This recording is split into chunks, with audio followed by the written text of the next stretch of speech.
Again, it has the F word in it. Why are we leading with the F word? That can't be good. Good thing I placed silent static for 5 minutes. Marine's blood, 1 minute and 20 seconds. Only reason I'm going live is because Michael Welcher's here. Michael deserves an after show. I couldn't cobble together 11 people tonight. That's too bad. But hey, get what you get, I guess. Can't all have it our way. 8 knew we could do it. That's not enough. So unless more people jump in, it's going to be a pretty short after show. Michael Welcher, what we do here is this is your chance to interact with your favorite host of the Comm Center with Drew Breezy, which is definitely me. I was wondering what you think of that show that we just aired, Michael. Hopefully you saw it. It'll be hard for you to appreciate an after show if you did not watch the show. The reason why I want 11, because I'm trying to get watch hours up. I mean, like, I don't mean to be cold about it, but I mean, like, YouTube's a business, so like, you know, you only open if people are hungry for lunch, right? Like, you don't just open up the restaurant and nobody's going to eat that day. You know, cut down on your overhead, stay home. I could let the views on the video we just posted go up rather than getting them here. So it really does depend on if the audience is there. And we're still not at 11. You know, normally it climbs up after I start. But people are sick of me tonight, which I'm not surprised by, to be honest. I mean, I just spent the last hour and a half rambling. I'm sure people are sick of it. No comments tonight. So I think it'll probably be harder and faster about that rule about definitely needing 11 to start because you need people in the show. Hey, Mike, that was more nerve-wracking than the Powerball. Looks like we all won. Mike, of all the people, I owe you such an apology. Your mug is still in my truck, just so you're like not looking for it every day. Tomorrow I'm off. I have one thing to do tomorrow at 4 p.m., but the problem is that I'm trying to get your mug to ship in a safe container that's not going to break it into 1,000 pieces and then also have that container inside a bigger container. I don't really have a good excuse for you, Mike. The postcard should already have been en route to you. I was told days ago that was shipped to you. I don't know from where. But since you're in the United States, hopefully you got it and that you're not just waiting on my word to come through. So I appreciate you, Mike, and your patience. We all won. I don't know what you won. We'll see. Marine's Blood, you enjoy my comments. Yeah, I mean, you know, one of the highest rated episodes of the Cobb Center with Drew Breezy of all time did not have me in it. You want to know what's really sad? On my show, Hard Time, that podcast that I do about correctional officers, highest rated episode of all time, also does not have me in it. It's literally my show. Like, don't get me wrong, Jake's in it too, but it's like that, you know, that show's not Drew's show. Drew's always been kind of a big deal. It's not a network show. You know, it didn't come from, you know, it wasn't something that really got passed down from everything that set us up for success on Comm Center. Like, Hard Time literally is just my show. And literally the best, most highest rated episode in it was an episode with a guy named Anthony Ganji from Tier Talk. He is a big deal on the internet. He has a corrections show on YouTube that is pretty good. I would never short him or like discount his success or anything, but his production value is like lower than mine. He doesn't have a set. His thumbnail game is on point. But you know, it's just weird that, you know, he can get into a niche like corrections and he can really succeed at attracting a wide audience to the point where he's he took over my show, and we interviewed him on Hard Time. I couldn't make that episode. We just had a scheduling conflict, but I knew it was important to get him on, and so he's actually appears on an episode of my show in which I'm not on, and it's the highest rated episode. So that kind of thing kind of sticks in my craw. Like, why do people love him so much, but not me? That's all right though. It's not always about me. Tanner, forgot about the after show. It's good background noise while I sit at my desk doing my paperwork. Thank you, Tanner. I think me being background noise is probably the highest compliment I have received in a while. Michael, the new guy, says, I normally catch the show after the live. Just glad you guys are doing your own thing and are on the other network. Oh, Michael. A pointed comment. I would love to follow up with you if you have more comments to say about what you think about that, because I'm still on the network. I still host 2 shows a week, True Crime Tuesday with Kendra, which I think is a very good show. She and I put a lot of effort into that, and we have a lot of fun. And I think we're better than other true crime shows because we're not liberals, and we don't just constantly rag on the cops. Like, you'll listen to Morbid or some of these other shows, and all they do is like, why don't the police care? Why do you have to beg a police officer to do his job? Go out there and start looking for that little kid. And of course, they have no idea procedure, and it's very easy to be an outsider to a criminal investigation and just blame the police when you don't know all the evidence and you don't know all the facts in the case, and you don't know why the police might not release all the information. And they've completely cut out a career for themselves with Ugg boots and oh so cute behavior and hating on the police. And so Kendra and I speak out against that. So I think true crime is actually still an important podcast. Thursday sports show, for those that are into it, if you want to shoot the shit with me about sports or whatever else, you can do that. Are you drinking out of it? No, I am not. I think that would be gross. Actually, case in point, Mike, I have an original gangster failure to stop T-shirt. It was from the MTC days, and it says failure to stop on it in like the Law and Order font, which of course we all know is Fritz Quadrata. And I haven't worn it in a while, and I stopped wearing it on air because all you could see was it said failure here. And so I would show up on the air with a shirt that said failure. And so, that wasn't a good look. So I thought about, I should just give Mike my my OG shirt. But then I'm like, why would he want a used piece of clothing? That is disgusting. Like, even if I washed it, like, he would just be like, sniffing the armpit, like, did John wear this? And it's like, don't get me wrong. There's people in this audience that would probably want a used article of clothing from me because some of y'all are freaks, but probably not Mike Dutcher. Also, I have no idea what size he is. So I'm not drinking out of your glass. I'm not wearing your T-shirt. All of your stuff is coming to you in pristine condition eventually. Well, we wait for 11. We're at 11 now, finally. I'm going to give kids some Winston cigarettes. You heard that earlier today. Yeah, that I was on my cigarettes thing again. Get the largest box you can and fill it with packing peanuts. That's the thing, is that I'm not good at mailing things. I don't know where you go to get packing peanuts. I was in Walmart the other day, and they have like a ship it center. And I was like, well, I should just come down here. They were closed while I was there. Sorry I'm lurking more tonight. I'm getting a camper ready for this weekend. Chase, where are you going? You going camping somewhere good? It's my Friday night. I only got a couple hours of sleep last night, so we'll see how long I last tonight.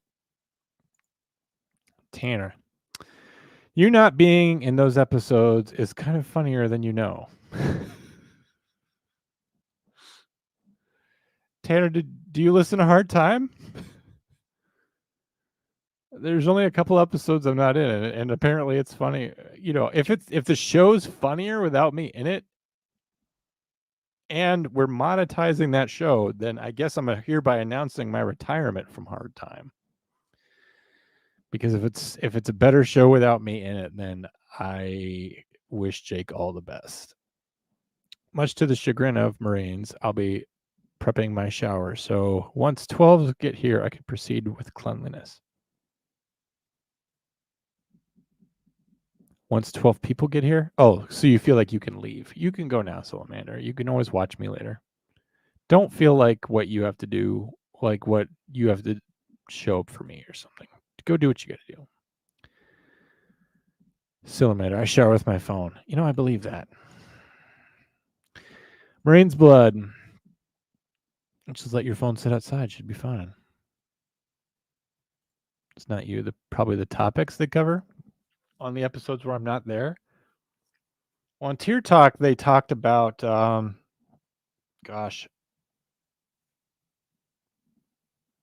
being in jail. I mean, I think it was a pretty generic discussion.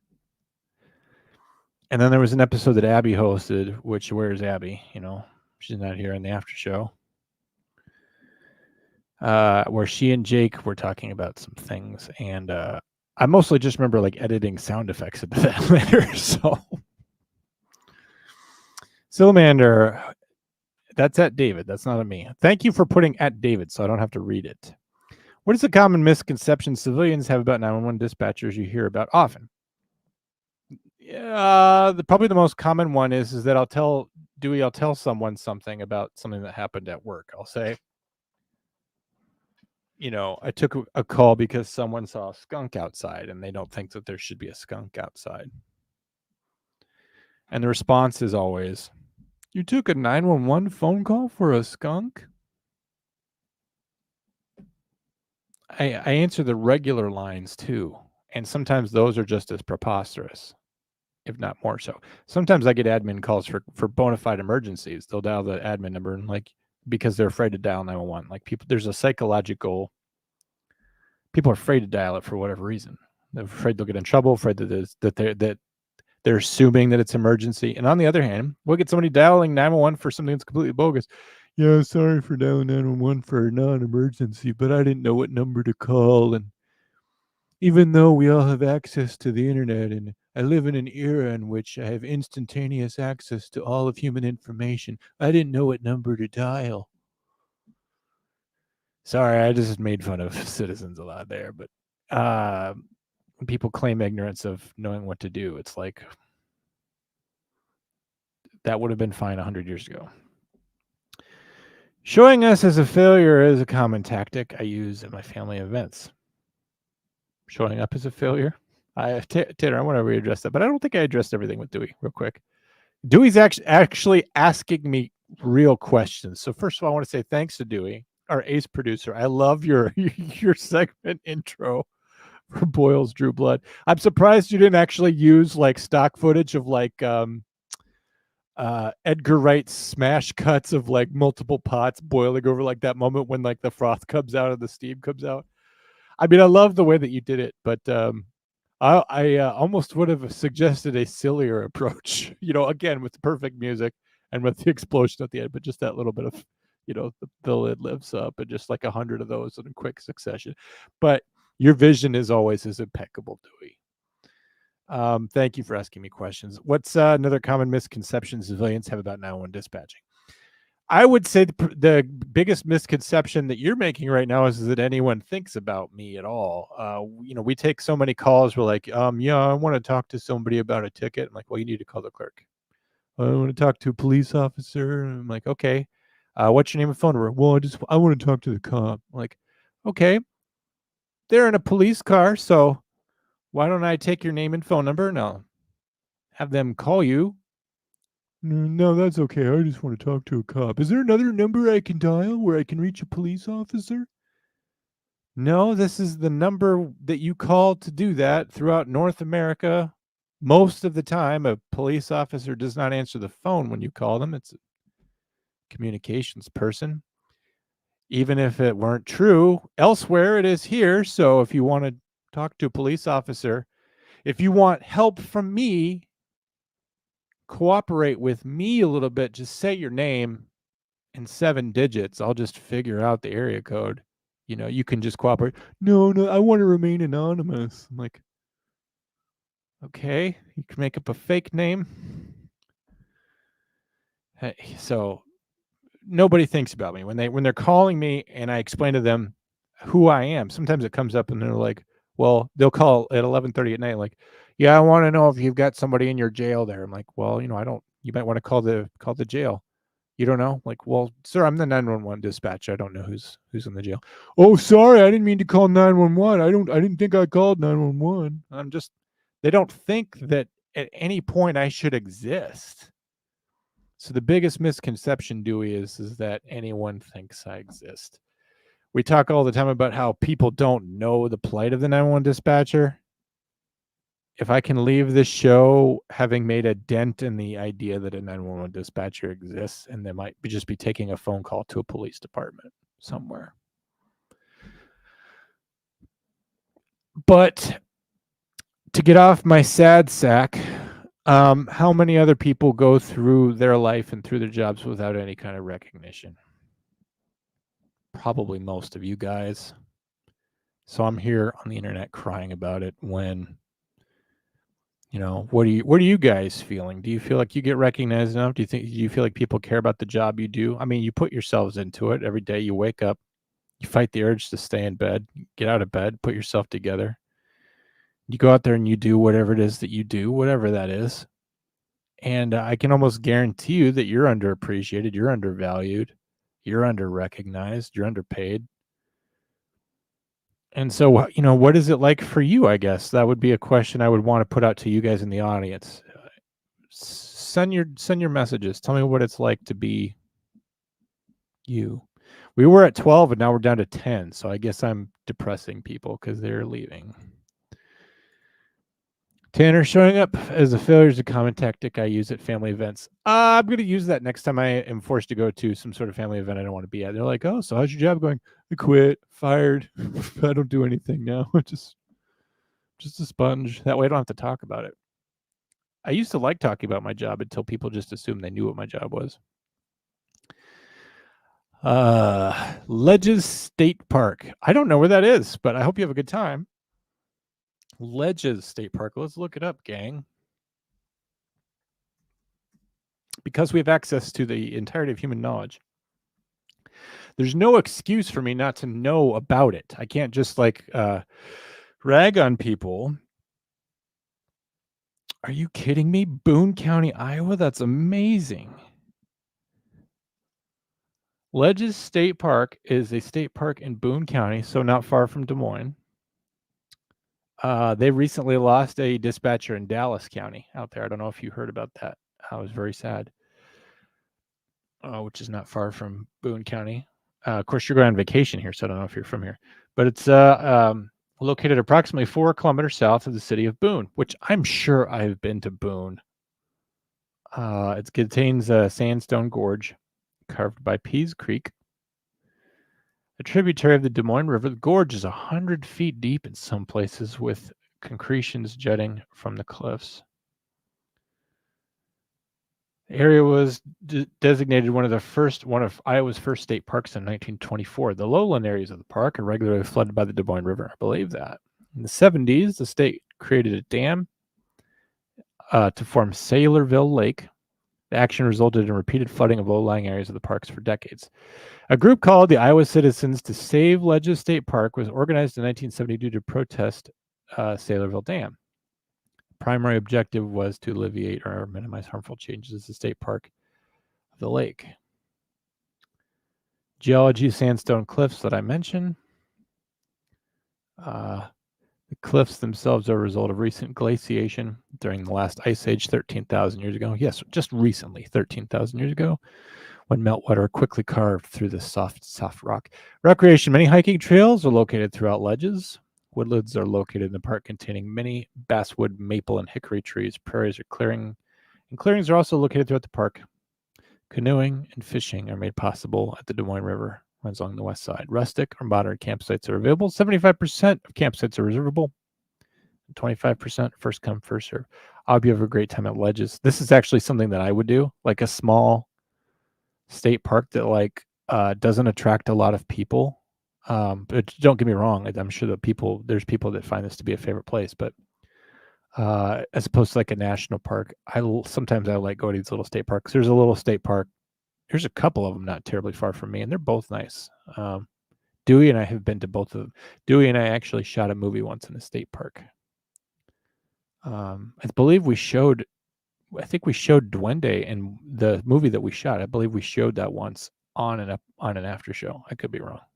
I hope you have a good time. It's not the same without you, John. I don't know. It might be better without me.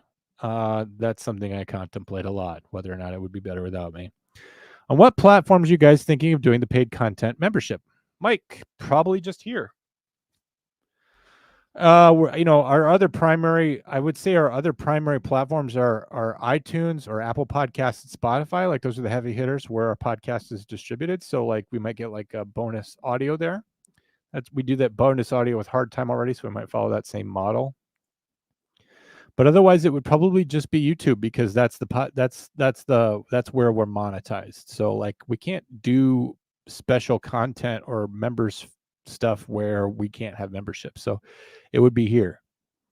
So you're already here. And what kinds of stuff would we do? I don't know. We're still working that out. We got to work on the tiers. I think we have the tiers figured out. I think we're going to have tiers for the people that casually like the show. Like maybe Michael Welch or someone who's more new and he doesn't know that he wants to drop a lot of money on us because it's like, what are you getting? What are you supporting? What are you guys about? On the other hand, somebody like David J. We have seen him drop serious coin around here. We know that he's got money to spend, huge disposable income. So we'll probably have a high tier for people like David J. We'll call it like the David J. an endowment for podcast survival. And that will be that tier, and you can enjoy that if you have a lot of money to throw around. Stilamander says, don't you tell me what to do, John. I'm loyal. I'm not leaving. It's just how I am. I wasn't telling you what to do, ma'am. I would never do that. I'm just letting you know that you can feel free to spend your evening however it is that you like to do it. David J. says, the only time I feel appreciated is when John does a podcast. Well, you feel appreciated then about 8 hours a week. I was thinking about it earlier today. So like I wake up on Monday. I'm doing the coffee show. Coffee break on Monday morning. Tuesday night I got that show. Thursday morning I've got that show. Thursday night I've got Comm Center. Thursday after that I've got the after show. And then like 2 episodes of Hard Time. So yeah, I'm on here like 7 or 8 hours a week, man. I'm going to tell you right now, David, bad news for you is that the numbers for me are only going down. You're not going to see as much of me as you do now in the future. Why? Because it's not sustainable. So John will be becoming a commodity at some point. I will have to bid adieu to many of you. What are the assumptions do people have about 911 dispatching? The main primary assumption is that, and this is what I get I kind of interpolate this from them. But I'll say I'm a 911 dispatcher. Oh, what's the craziest call you've ever taken? They assume that my calls are crazy. They assume that I can be impressed by anything. I have taken calls about all situations at this point. But I think the main thing that they assume is that 911 rings. 911, where's your emergency? Okay, what's happening there? All right, I'll send help. And I hang up the phone and I push the button. Calling police, you need to go to 123 Main Street for a problem. And then I'm done. Like I'm not engaged the entire time. Even while I'm talking and I'm gathering more information, who, what, when, where, why, weapons, alcohol, drugs, history, all this. I'm looking up information for people. If cars are involved, are they allowed to drive? Do they have warrants? Do they have protection orders? Do they have a history of violence? Do they have a history of encounters? Do they have known associates? Do they have a list of vehicles involved? It's like we have for any given situation, we have a whole bunch of things that we just normally do. And then as the situation unravels in real time, I'm going out and proactively gathering more information. And I'm talking to callers. And I'm talking to first responders. And I'm updating them. And I'm finding resources for things that I don't have. Like today, I handled a fire and I had to call another county to get another fire department going. And all that's going on. And then while that's going on, we find out there's hazmat inside. So now I'm warning people to not get too close to the fire because it could explode. And I'm doing all it's a constantly engaged, evolving process. And I think a lot of people just think that, like I said, when I was talking to some people in my extended family, And I said, well, I'm a 911 dispatcher. And they're like, oh, okay. And they had explained their job to me in detail. And they're like, well, we know what you do. And I'm just like, you don't know what I do. Nobody knows. And I don't mean this to like get on my high horse again, but it's like, I could explain every aspect of this job to you, and then I wouldn't even be telling you the boring parts. Like, do you want to hear about like how I'm running background checks for the state's attorney's office, or like how I'm like trying to find out if someone's been, essentially, they can't, have a firearm because of this, or there's a lot of work that gets put onto dispatchers because we're the ones that can do it, the ones that know how to do it. People perceive us as having time to do it, which is not true. And so there's just a lot of stuff that goes on in dispatch that people don't know about. But like for our county, I handle all the warrants. Like earlier this week, I was entering a bunch of warrants into NCIC so that other agencies could see that we had people wanted for serious crimes. They need to go in right away because these people are wanted for very, very serious crimes and we need them in there right now.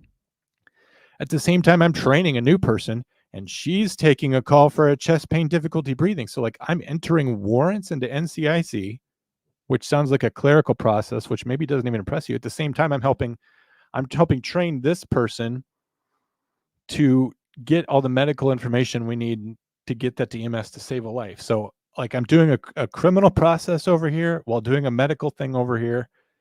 And there's just a lot of stuff in between. I mean, like they even want me to like watch cameras in the courthouse overnight. And like, I don't know, there's so much stuff that they put into our job. When you try to train people, it's not like, okay, you just really essentially have to learn these 5 things, like master these 5 things and you have this job done. You need to know how to do 10,000 little things, some of which are very important, probably 100 medium to large things. And then you have to know how to just be able to adapt to every single unknown thing that's ever going to happen to you. And so the assumption is that I just answer the phone and then I just tell the real heroes to go do a thing. And then I'm just their secretary. And sometimes police officers also assume I'm their secretary. I've always dispatching would be stressful, but a fun job. Unfortunately, I don't type fast enough. Unfortunately, Michael, I know many dispatchers who don't type fast at all. I view that as a problem, but whatever. I mean, you can go to some agencies don't have typing tests. So, is it fun? Sometimes I would say it's more stressful than it is fun. Sometimes the stress can be good. Like if you like succeeding, if you like making a difference, if you like having a job where you're affecting people's lives and you're doing something important, then you'll enjoy it. I don't know that I've ever had. I'm trying to think. Like when have I just straight up had fun? Like the feeling of being on a roller coaster. I've never had that. I realize that it's super similar last question. That's okay. I will, if people are actually asking me questions, I don't care if they're all the same. At least somebody's asking me something. And we're down to 10 again. So the clock is ticking, as Jeff Goldblum would say in the Academy Award-winning film Independence Day. Chase says, it's a crazy, beautiful little park in the middle of a cornfield. Chase, you have no idea how much that appeals to me. You couldn't even guess. Tanner says, I don't know if I'm able to attend any shows next week because I'll be on vacation with the fam jam. You go on vacation, man. Your family's first. You're freshly married. Your family's expanding. I assume other people created you and that you have like brothers and sisters and moms, dads. I don't even know how it works in your country. I don't know if I always kind of assumed that like it was like don't take this the wrong way, but like some wildlife, they kind of just let like the turtles just go out into the sea and the mama has nothing to do with them. I don't know if Canadian families are nuclear, if you guys stay together. I don't even know if Canadian children become adults at age 18 or 10 or whatever. Like I know in Europe they can drink at like 13. So I don't know what the standard is in Canada. I don't know if you guys I've said this to you before, but like I don't even know like if you love your children the same way that Americans do. I don't know. I'm not assuming either way. I think it would be wrong to assume that you do. And I guess I encourage you to just be open about whatever it is that people do where you're from. And then I will accept you outwardly and judge you inwardly. Pretty much camp exclusively in state parks, excluding the Iowa State Fair, which during the state fair is its own small city. I have always wanted to go to the Iowa State Fair to see the butter sculptures there. Always a lot of good acts coming to town. The thing is about the Iowa State Fair. I mean, what do you say? Your fair is a great state fair. Maybe that's all I should say about it. Mountain Films. Would the paid content possibly include a layperson civilian who offers commentary and questions to Joe and John? Yeah, you're in it, Dewey. You'll be here. Oh, we just dropped below 10. We need to. Will you come up with a graphic for me, Dewey? That like as soon as we drop below 10, like we only have 5 minutes remaining, and if we drop below 7, we only have 2 minutes remaining, and like create a step ladder or like a stair step approach. So like however many people are is how many people we have left. Because like last week I played to a crowd of like 19, and this week we were playing to a crowd of 9. So probably won't go terribly late tonight. And it makes me sad. Where are all my fans at? Don't you guys realize I'm the most important thing? How often do you have to learn new tech and policies for dispatch? It seems like every couple of years we're dropping in something that's really big and really new. But even those things are sort of augmenting things that we do now. Like we never have a wholesale replacement of things. Like we have a new mapping system. It's only just new to us, but it's called Rapid SOS, and we still have the old stuff that we use, and we have the new stuff. And you sort of learn like which one's best for which situations. But it seems like, contracts come out every few years. The state or the county will get either get a bid in to request upgraded equipment or whatever. You have to remember, like, I'm sure you understand how this process works, Dewey, but basically it's an expenditure that a board has to vote on. So like say, suppose like you worked at a church and you wanted to replace a soundboard because the equipment you were working with was old and out of date. How often do you have to learn to learn how to use new sound equipment? Well, whenever the governing body of that church decides to spend money on it, and whenever that comes in, and then however long it will be till the next thing. And then you have to make a case or a point to replace some piece of equipment.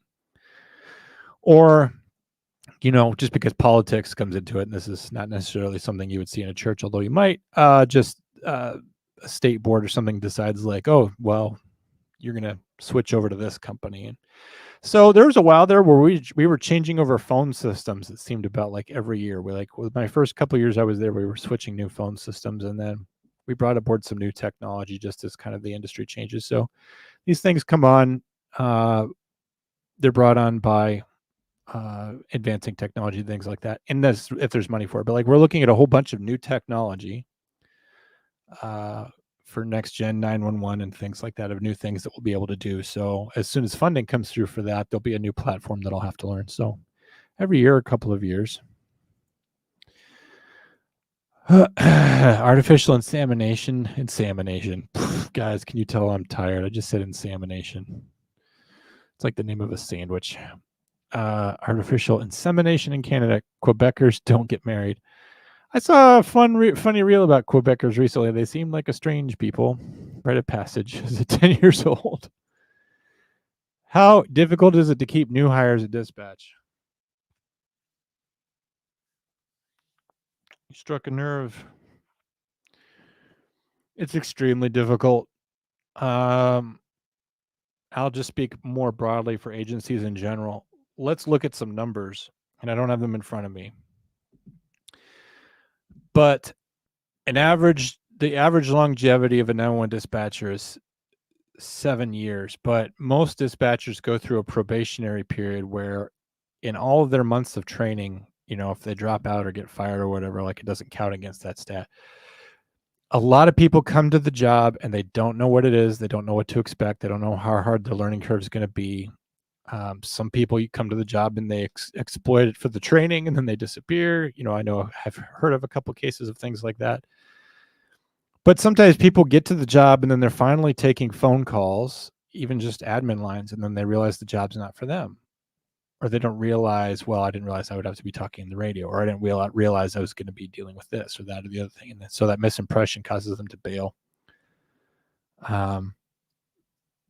But it's really disheartening when you invest in people and train them, and then they leave.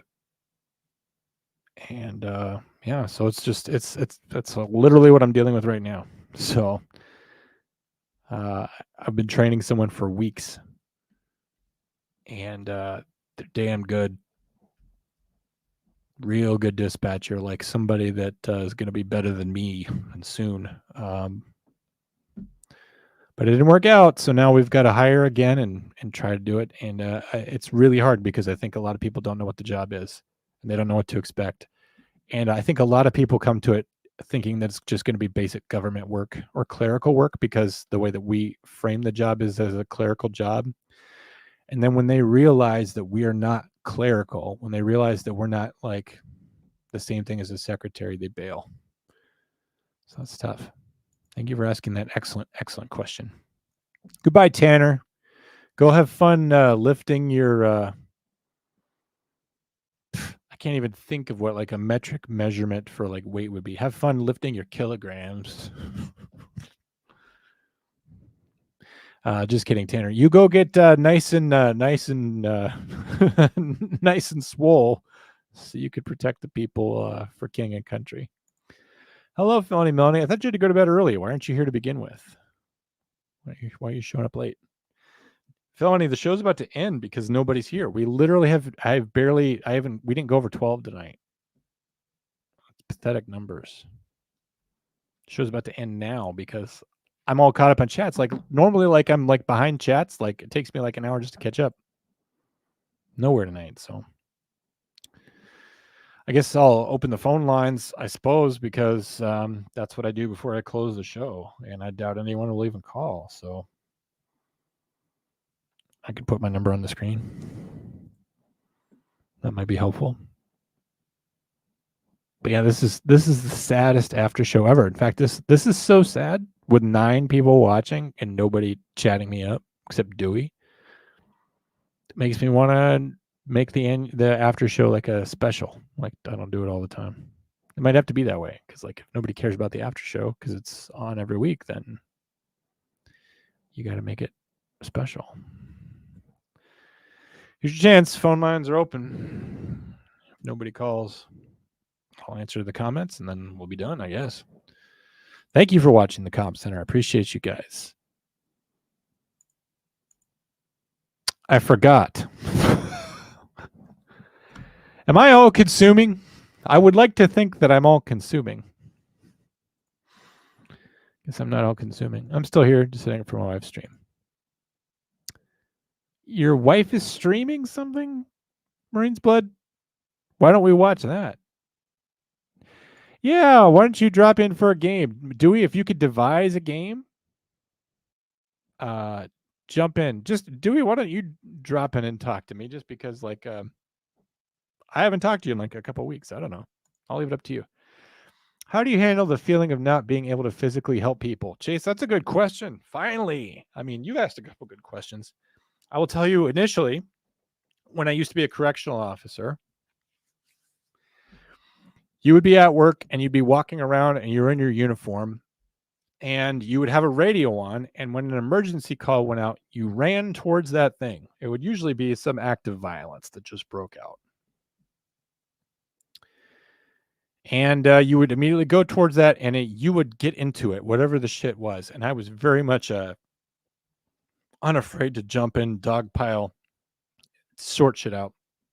And the very first time I had a 911 call for a dangerous situation, and I in dispatch was closer to any police officer, my first instinct was I can go out and jump in my car. I can get there, take command of the situation, and at least hold her down until the cops get there. So when you're new, particularly if you come from being a field guy and now you're the office guy, oh, it's tough. So it's very, very hard. But then I just had to assess. I'm like, listen, nobody's here to replace me. If I walk away from this console and I go out there and get involved in this thing down the road, and this phone rings and this radio goes off, there's nobody here that can step in and do my job. No one can just come in from some other part of the office, not a deputy, not a jailer. No one can just come from over there, sit down and do what I'm doing as good as I can do it. That has nothing to do with me as a person. I'm not God's gifted dispatching, although I like to act like it sometimes. It's just a matter of proficiency and the complexity of the job itself. That no one can just backfill me and do that job as well. And my role is to make communications work. And when you have an emergency, the first thing that breaks down, the first thing that doesn't go well, the thing that can make or break you on a response is communication. So what you need is good communicators and someone that understands not only how to do that from a human perspective, but from a technology perspective, from a policy perspective, from a broad view, right? Like I'm not just the 911 dispatcher, but I also can see other pieces. I can see the board. So you could do a lot of intelligence and planning. And it's not necessarily that I'm like some sort of overlord or overwatch or commander, but the position I'm in is important and it can't be abandoned. So it was tough. But I figured it out. And now that I'm 40, I no longer have any desire to go meet anyone I talk to on the phone. So here you go. Is it more fun to be a fire department dispatcher than a 911 dispatcher? David, you imply a disparity where none exists for me. I don't know the difference because I do everything. So I don't know. At a big agency, you have to you go through advanced certification to be a fire department dispatcher. That takes longer. I don't know if they enjoy it or not. Couldn't tell you because I do everything. I just told you earlier that like I was doing police stuff and medical stuff all at the same time. I actually listened to 6 old episodes of Hard Time today. Holy moly, felony. So between the 6 episodes you listen to, which on average are over an hour, plus Comm Center, which ran an hour and a half, and I've been talking for 46 minutes, my voice has been in your head today for 8 to 9 hours today. I don't even know if you watched the sports show or not. Felony, what will you do if I die? What's your plan? Do you have other podcasts you listen to? I'm just concerned that you're gonna go through some sort of terrible withdrawal. My wife streams games on Twitch. Is there a link that I could just post? I could put it up here or something. So feel free to put a link in the chats, Marine's Blood, if you want to take some viewers with you. I don't care. I mean, if that's how your wife makes money, then guys, go watch Marine's Blood's wife play games on Twitch. I thought about playing Nintendo on here. I've actually figured out how to hook up my Nintendo to StreamYard, my original Nintendo. I thought about playing Super Mario Brothers 3 for you guys to watch. How stupid would that be? I'm totally going to do it, though. Just because why not? What are you talking about?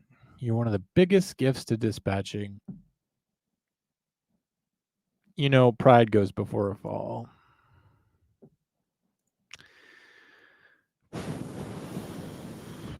Yeah, put a link in, Marines, by all means.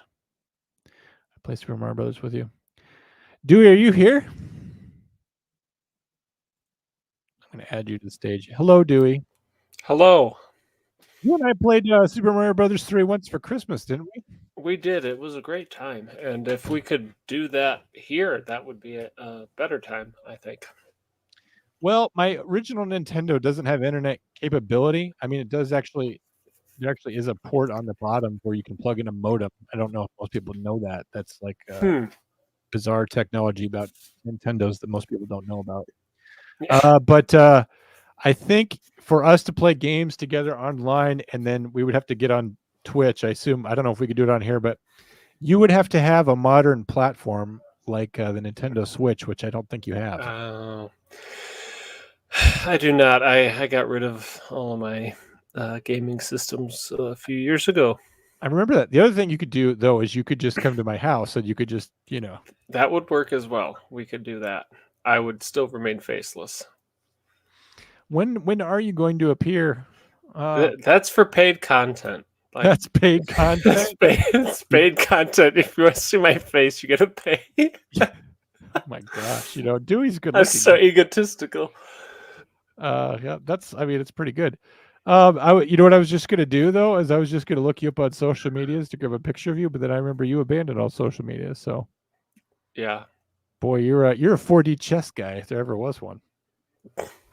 Do I have any Maybe. pictures of you just on this computer though? I'm just gonna type your name into my file browser just to see if anything comes up. There's got to be at least one, right? I'm sure that I know there is. It's where my other Oh, I just found job. one. I just Yeah. found one. Okay, so I'm gonna put this on the screen in just a minute if you're okay with that. I wish I knew what it was. It's probably some weird picture of me. A weird one? Yeah. Not like that one where you were falling to your death though. No, not that one. Okay. All right. So I've just put it in a place where I can easily find it. All right. So now let's use the power of the internet. Thank you for jumping on, by the way. You could see that I was flailing here to entertain. No, you were answering some great questions. There's Chase asked a really good one. So this is a picture of Dewey that was commissioned by Dewey. Oh my gosh. Dewey literally asked me to draw a picture of him being punched in the face. Yeah. Why? Who wouldn't want that? That's what I mean, come on. It's just amazing. The funniest part is that I posted that to a social media platform, and someone that you and I both know clicked like on it, and this person shouldn't be clicking like at the idea of you being punched. So anyway, so Mountain Film says you play Super Mario Brothers. Do you like the first one or the third one better? I like the second one. I like the second one too, but it's not a 2-player game. It's not a 2-player. I like the third one better for the 2-player. But yeah. I don't know. It's a hard toss up. I was never good at playing them because I'm the younger sibling in my family, and so my older sisters always hogged the controller, so I never got good at games. I just got good at watching games. Yeah, my younger sister, I was always kind of hogging it too, but I was like, do you even like video games? Mike Dutcher says, what is your opinion on service dogs going to dispatch centers as therapy? Oh. Mike, a couple weeks ago, I posted a video on Instagram of my dog visiting me at dispatch. Dewey, did you see that? I did not. Well, that's sweet. Well, if you were on Instagram, you would see all kinds of sweet, cool comm center material. But yeah, my dog has been having problems lately, and she's having to be on her own more because I live out in the country. So there was a day where I brought her to work with me just so I could keep an eye on her. She's getting older and worn out and things like that. So I like the idea. The problem is, Mike, is that you always get that one person and they're like, I'm allergic to dogs. And then they wrote it for everyone. So I love it, though, because when I brought my dog, everyone was way more chill. And lots of people were pretending to like me. So like, oh, this is your dog? We didn't think someone like you would have a dog. We barely perceive you as human. But as it turns out, you're just like us after all. Chase says, so I've always been amazed by how dispatchers can talk on one channel and just switch to another like a half second. Well, I mean, switching channels is like the way that I do it is with moving a mouse. So I can click here and I can click here and hit a pedal or switch or just click on it and talk. So, I mean, you kind of have a whole window panes of channels that you can talk on. So it depends on how they're set up, but that's how they're set up for us, Chase. Pay to see his Dewey's face or feet. Yeah, like if you don't pay to see his face, like, and Dewey, the great thing about this is we don't actually have to get pictures of your feet. I can just picture some gnarly old feet. Yeah. I hate feet. Feet are so gross. Yeah. I'm socks all the time. Well, I mean, if all else fails, we could start like a Comp Center OnlyFans or something. I don't know why I'm hearing this joke from you. I'm getting to hear it from David or somebody in the chat just like, oh, you're going to start an OnlyFans for Comm Center. But I'm hearing it from you. It will all be faceless. No, all faceless. To preserve our dignity, we're going to have faceless. Right. Yes. With it, we're going to have the OnlyFans that you're not ashamed, for your siblings to find out about. We already know what he looks like. You posted it when he was new. It's not that we're hiding his face. Or it's not that he, he's secret. It's that it's the getting of the goods, right? We have all had the premium, Honeycrisp apples, but like if you want to sample some, like you're gonna pay. Like it's not that you've never had that before, but if you want to see Dewey, I don't know that's how. I don't like those analogies. you don't like No, your face being compared to a Honeycrisp that's just, apple. I just thought that never. I thought that that was very very chaste way to do it. No, it was better. It was just I Are don't you know. more of a Fuji apple or? It's apples and fruit. They're usually used in some sort of suggestive way. You know me, I wasn't going there. I know you weren't. I know you No. weren't. Felony says, tell the dog I said hi. Data! I'll tell her in a minute. I heard some beeping upstairs like she was using the oven, so I'm actually concerned she might be upstairs using the oven right now. So, because like I was literally sitting here during the show, and I'm like, I'm the only human being at home right now. Why am I hearing beeping sounds up there? I mean, I guess like the cat's more likely to jump up there, but like operating a keypad, I'm always worried that they've taken a leap, without me. Like that first scene in 2001: A Space Odyssey where the apes learn to use tools. Is that what's going on upstairs? Is there a monolith in my kitchen? Like I Yeah. don't know about you, Dewey, but sometimes where I get up in the middle of the night and I'm going to go to the fridge and get a snack and open the fridge door and there's a monolith there. That would be super cool and terrifying. You know what? You and I should do that as a short film. Just call it 2024: A Space Odyssey, and it's just it's that same thing, that piercing music, and like the overbearing yet inert presence of the monolith, and just more in everyday situations. In your rear view mirror, you adjust it, the monolith's there. And then you're driving, and all of a sudden you're in that psychedelic tunnel, and then like all of a sudden you're at Chick-fil-A. Yeah, can I get a number one? That's a 93-second theater right there. There you go. That's not bad. See, I just come up with these things. I love that. Yeah. We should get together and make a short film. We should. Soon. I agree. Yeah, there's really no reason why we can't. Well, the only reason is, at the risk of picking at you, is that you're such a perfectionist that nothing can be done shoddily, because you're like, well, I'm not putting my name on this, So we'll try to do something like relatively straightforward. You're just like, well, there's exactly 11 seconds of sunset that we need to film this on. I'm like, okay, I'll wait. And you're like, but that doesn't come until the equinox, so we're going to have to wait until March 15th. It's like, okay. For me, it's just like I have to make it way harder than it needs to be. Well, yeah, but that's my slogan. Really, everything you make is pure gold. Salamander, my cat appeared here this time last week. My cat was jumping all over me. Yeah.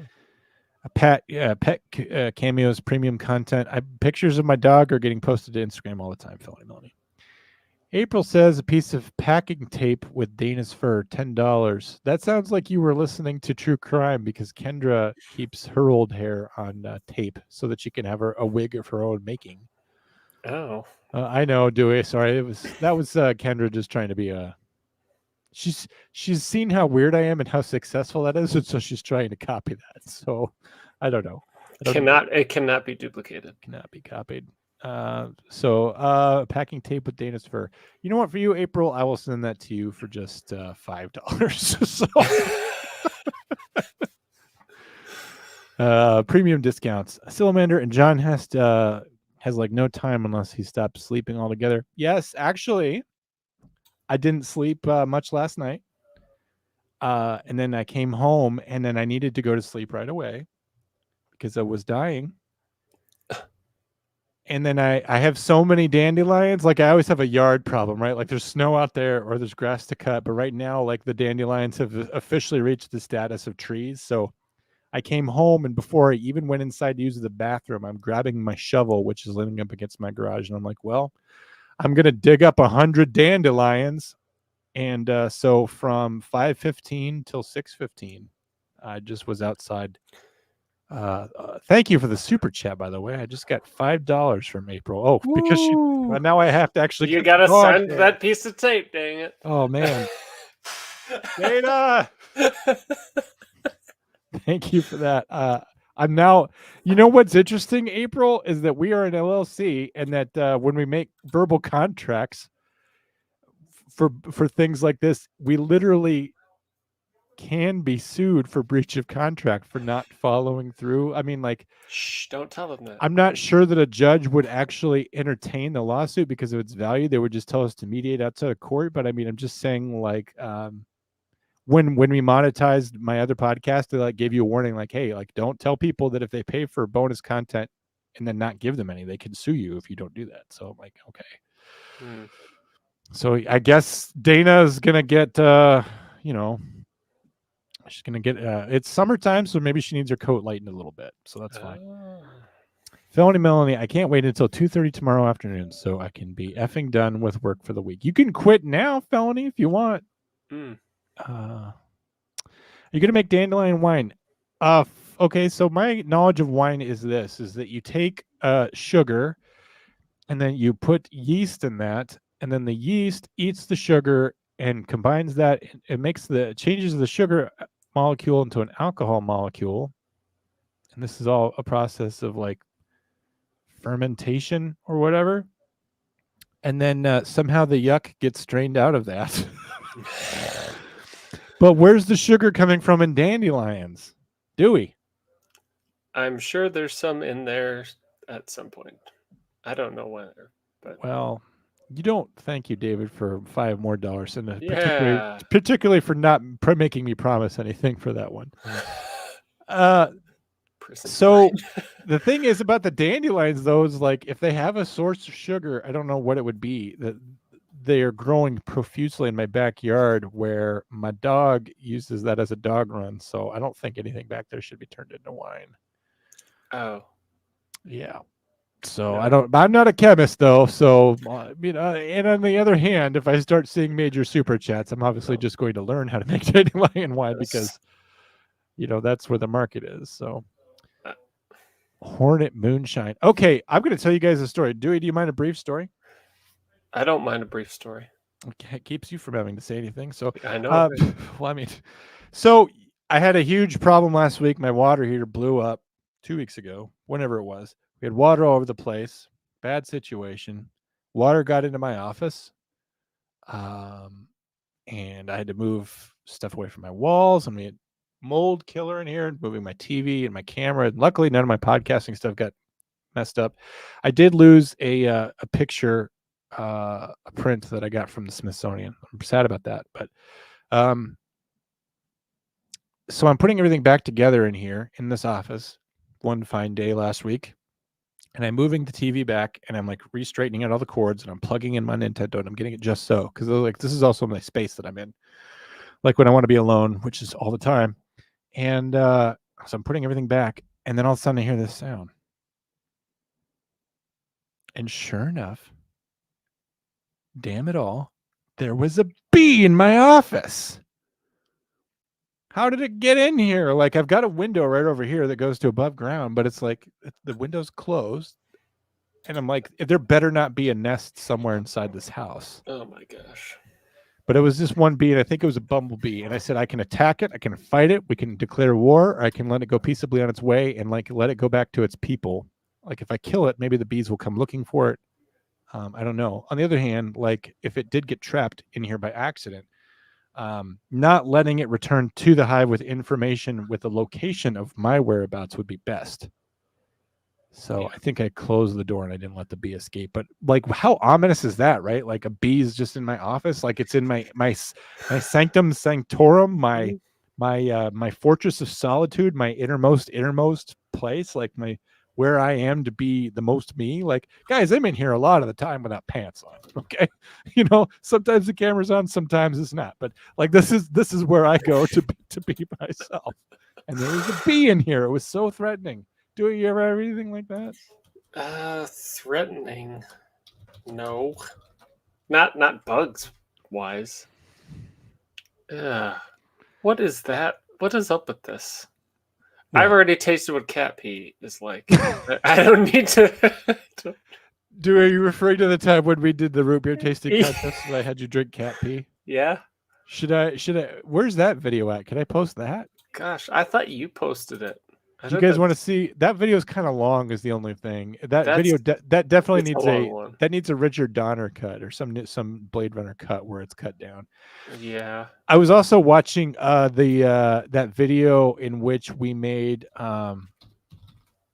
buttermilk pancakes, and there's that whole scene in the beginning where I come home and I'm listening to the Manchurian Candidate and the threatening music, and it's in black and white. And it's the middle of the night, and I Yeah. pour the water in the shower, and then no one's in there, and I draw the curtain back, and it says "behind you" on the wall. Do you remember that? Yes, I And then do. I get strangled from behind. Like that was a good one. I just watched that one again That's recently. amazing. It's Yeah. my favorite. Do you remember the one where I killed you? You killed me. Yeah, remember when I snuck into your house? Oh yes, that That one. was a good Yes, one. I do Yeah. know that. That's a Remember when we had a whole bunch of people thinking you were actually dead to the point where like we had to like get the pastor to intervene? Yeah, I just the problem with that one was we did not notify my family. They were all concerned. Your mom thought you were dead. They were very concerned. I remember what your mom said about that. She said typical. It's Yeah. like she's like he's always faking his death in movies. Like I've been worried about this before. Oh my gosh. April said something about Dana's feces wine is $15. No, we're not. We're not doing that. That's that's beyond disturbing. Thank you for that comment. Hornet isn't like bees. Yes, guys, I'm against the bees. He went swimming in his studio last week. Oh my gosh, Mike Dutcher. How could he be paying me $20 when I refused to send him his swag? I don't deserve this, guys. Dewey, this $20 is for you, man. Thank you, I've done guys. nothing either. You've done nothing. Rain's Blood said he went swimming in the studio last week. It wasn't that deep, but there was a lot of water. John, I wanted to be your new best friend and mediate peace between you and the bee kind. Hmm.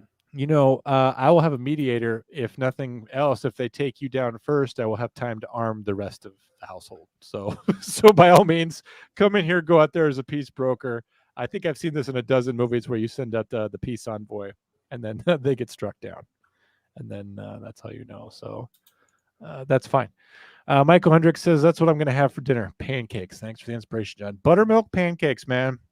Fun to cook, fun to eat. Mike just bought feces, wine, and packing tape hair. Oh my! Did I agree to that too? You didn't agree to the feces. I didn't agree to the feces wine. I will get you some. I guess since I haven't sent your package out, I could get you some data. I could get you some data for tape. Your mug, your pictures, and can I just throw like a can of like Bud Light in there or something, some kind of beer? Like I really don't want to have to like attempt to learn how to make any wine. I don't even want to have to go to the liquor store to find dandelion wine. And also, I'm sure it's illegal to send one. And David just dropped $20. What is going on here? How much money have we raised so far, and for what? This is a telethon for what? What am I obligated to do now? For John's existence. I'm very Continue worried, your guys. Thank you existence. for blessing me with that money. It's more than I've ever made, I think, on a single podcast that I've ever done, particularly since many podcasts I've done, I've never had any super chats.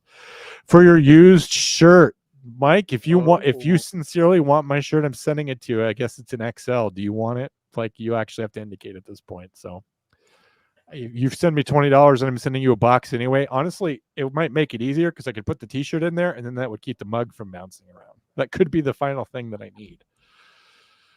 So if you're serious and you want my used shirt, Mike, I guess just say so.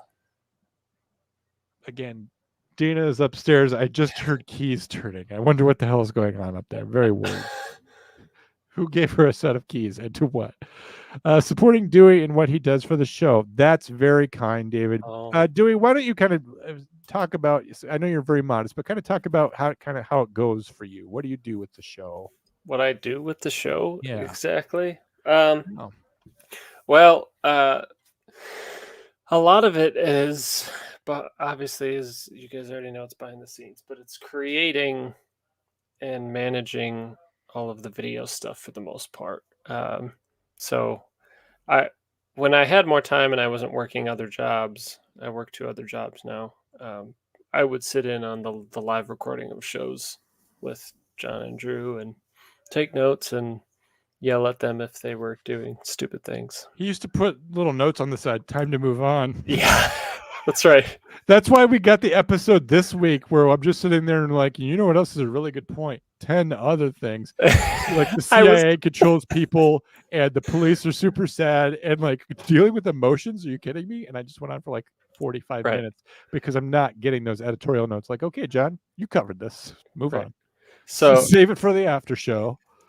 yeah, so now instead I have the choice to just edit that out in post if I You know what? choose. Do you know what you should do? I've suggested this to you before, and you won't do it because you're too good of a friend.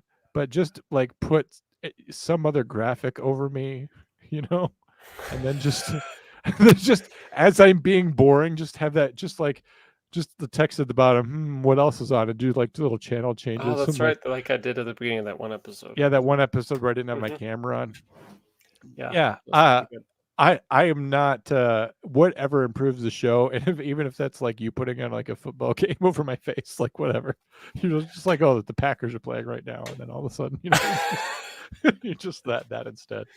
Even if you wanted to do it kind of cruelly, do you remember those Looney Tunes where Bugs or Daffy would Mm. be talking to the animator, and the animator would do whatever he wanted with the pencil? Like, Yeah. do that to me, like. I know that's not interactive, so be like, Dewey, don't you dare, replace me with women's volleyball footage. Don't you dare. And then all of a sudden it switches anyway. All right, wise guy. Like that would just be hilarious. We could do that. If you want to do that to reference me, I will play along. And that What will be was your fun. what was your inspiration for tonight's Boils Drew Blood intro? And is that going to be a regular thing? Well, if your guys' segment becomes a regular thing, I'll probably fine tune the intro like you suggested, doing the shots of shots of boiling water. I like that so much better. I was pressed for time this week, so I just kind No, of threw it I get it. together. But You know what else yeah, would be cool if you don't mind? Just a suggestion. You can do whatever you want. I want you to have full creative control. But imagine a static shot of an IV full of okay. plasma or blood, and a hand extends out and just starts a lighter underneath it. just a flick lighter underneath the blood. That is something we have to create ourselves because I don't know Yeah. where you would get that Where footage. do I get an IV bag from? And how do you go about just asking for one? I feel like if I ask a nurse, like, hey, can I have one IV bag without any questions? Like, I feel like that's definitely going to Ooh, prompt questions. Halloween. They make prop fake ones that you can sell that are cheap. Maybe we could just like use, a Ziploc and like some creative editing and maybe like, cut it up and then carefully hot glue it back together or something, and then just fill it with bolognese. I don't know. It only has to be there for 2 seconds. Yeah, true. Marine's Blood says, I have to go. My wife has started streaming and I need to be a moderator later. All good luck. Good luck. Peace in the Mushroom Kingdom. Marine's Blood. Hope it all works out for you. Thanks for dropping by tonight. Guys, go watch his wife if he dropped a link. Las mujeres no tienen pollos, which means women do not have chickens, says Wrangling in the side tracks. Salamander says, how about a dispensary instead and name strains after our faves? I don't want to be a drug dealer. That was something I've been avoiding. I've had so many opportunities to get deep into drugs over the years. You guys can all imagine that a person like me has been offered drugs on many occasions, and the selling obviously is the other side of that. And Salamanders, this is not even your first time suggesting that I get into drugs. I feel like you've been pushing drugs on me for a little bit. I'll let you do the dispensary. Melanie, that's not enough for the wine, just the hair. Okay. April, I have this weird way of following through on things that people don't think that I will, just to prove them wrong, because the spite really is enough for me. So, like, It's true. don't be surprised if you get some some disgusting orange tape soon. Orange tape. I was thinking it'd be like packing tape so you could see. Well, the hair. no, my dog is orange, dude. You knew that. Well, okay. Yeah. She's a little grayer than she used to be. Orangish. I can still work. Call your fire department or whoever does EMS around you. That is in reference to what? I'm not sure. Sorry, Chase. You lost me. hate it when that happens. Los mujeres no tienen pollos. Apple cider vinegar. Shots of ha ha ha. That's something I don't know. Get a IV bag from the vet. Ooh, they will give it to you with no questions. You know, if only Dewey and I didn't have such a terrible relationship with our veterinarian. And I don't mean that like he and I go in there as a couple with our like shared dog to the vet.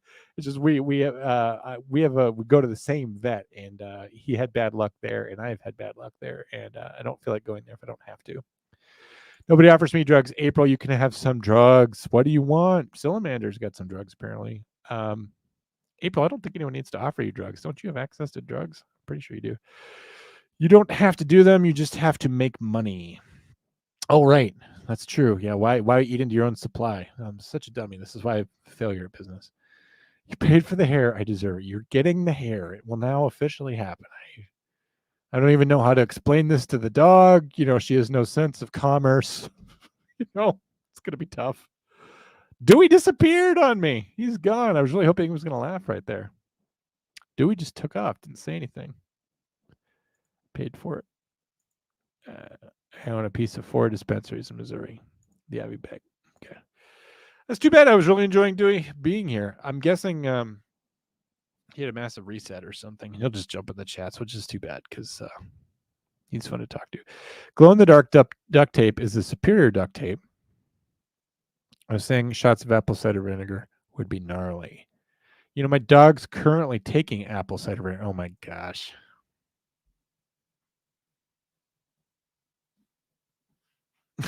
You know, I do need to trim it. Is it okay if I make it all on one tape and you can just like sort it out? You won't mind. Well, you're paying $20 for it. You've now paid what? You've already paid 20 plus 5 plus. I think you're leading the bidding. This is ridiculous. You need to stop doing this. I'm calling an end to this. I appreciate the support for the comm center. I paid for 2. I paid for 2. All right. Sorry. You're right. That was wrong of me to even think, let alone suggest. You're getting 2 then. I don't even know how to work that out. Like, should I press it to like a piece of paper? Or does that defeat the purpose? Like, do you want to stick it to yourself or around or somewhere else? No, Las Mujeres, this is not. It's just things are getting out of control. I don't know what to say about that. Literally the weirdest thing ever. That's bizarre. I mean, it's nice to think that I can just grow money right on my face. You know, this thing's a cash register right here, I guess. Comm Center's rich. It's nice to be getting money that goes to us. Felony, I don't know if you're aware of this, but in the past, we would be on a show and someone would be like, oh man, I love Comm Center. This is the greatest show. Love this show. Support all of it. And they'd be dropping huge bombs of money on us. That money just went to the person who owned the YouTube channel. Never. So I remember when I was brand new, I would get excited because when I was brand new, so January 2023, I was told that I would receive some small amount of money. It was very, very small, which didn't bother me at all because I liked the opportunity and I like trying something new. And then I was told like it's that and you know whatever super chats you get. Cool. All right, so I have a chance to earn money. I can get up here and dance for you all and do whatever I'm doing that makes you want to pay me, and I can have that money. Not once did I ever receive any of that. Not once. It all just goes into a big pot and it stays in that pot. That's the biz, man. That's the biz. Oh, I'm sticking it to. Oh my gosh, she's not sticking it to herself. I don't think that's what she's going to do. She's actually probably just trying to get a hair from me that's got a root on it so that she can plant it somewhere as part of a criminal scheme. She may also be trying to frame my dog. I'm not sure, but it's probably nothing creepy knowing her. It's probably just normal sticky tape with hair stuff. Just the normal stuff. Nothing untoward, nothing prurient, nothing weird. Did you ever get money from Patreon? I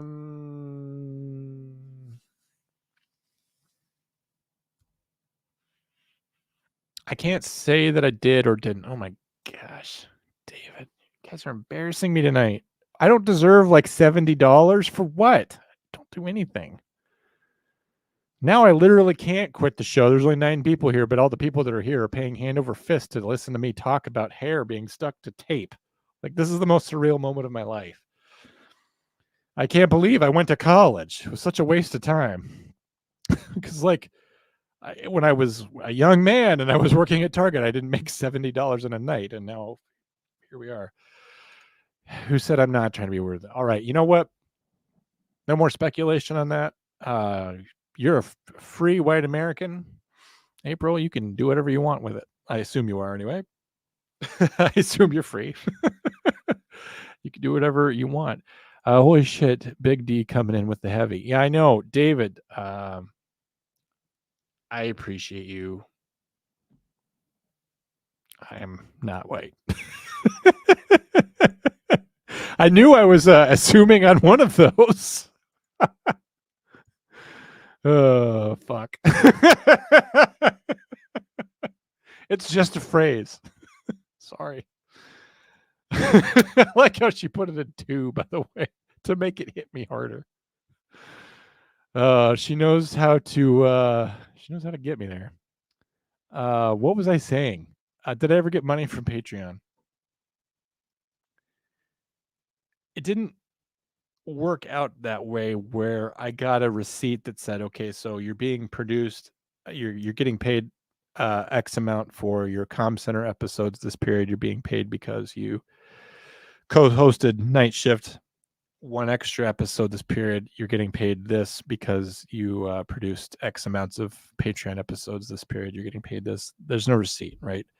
I'd be given some amount of money, and it's just for everything that I do. And it's some amount of money that's deemed to be fair or mutually agreed upon or sent to me, and sometimes it would be very generous. I mean, I'm not complaining. I mean, obviously I'm still producing shows over there because the income's good for me.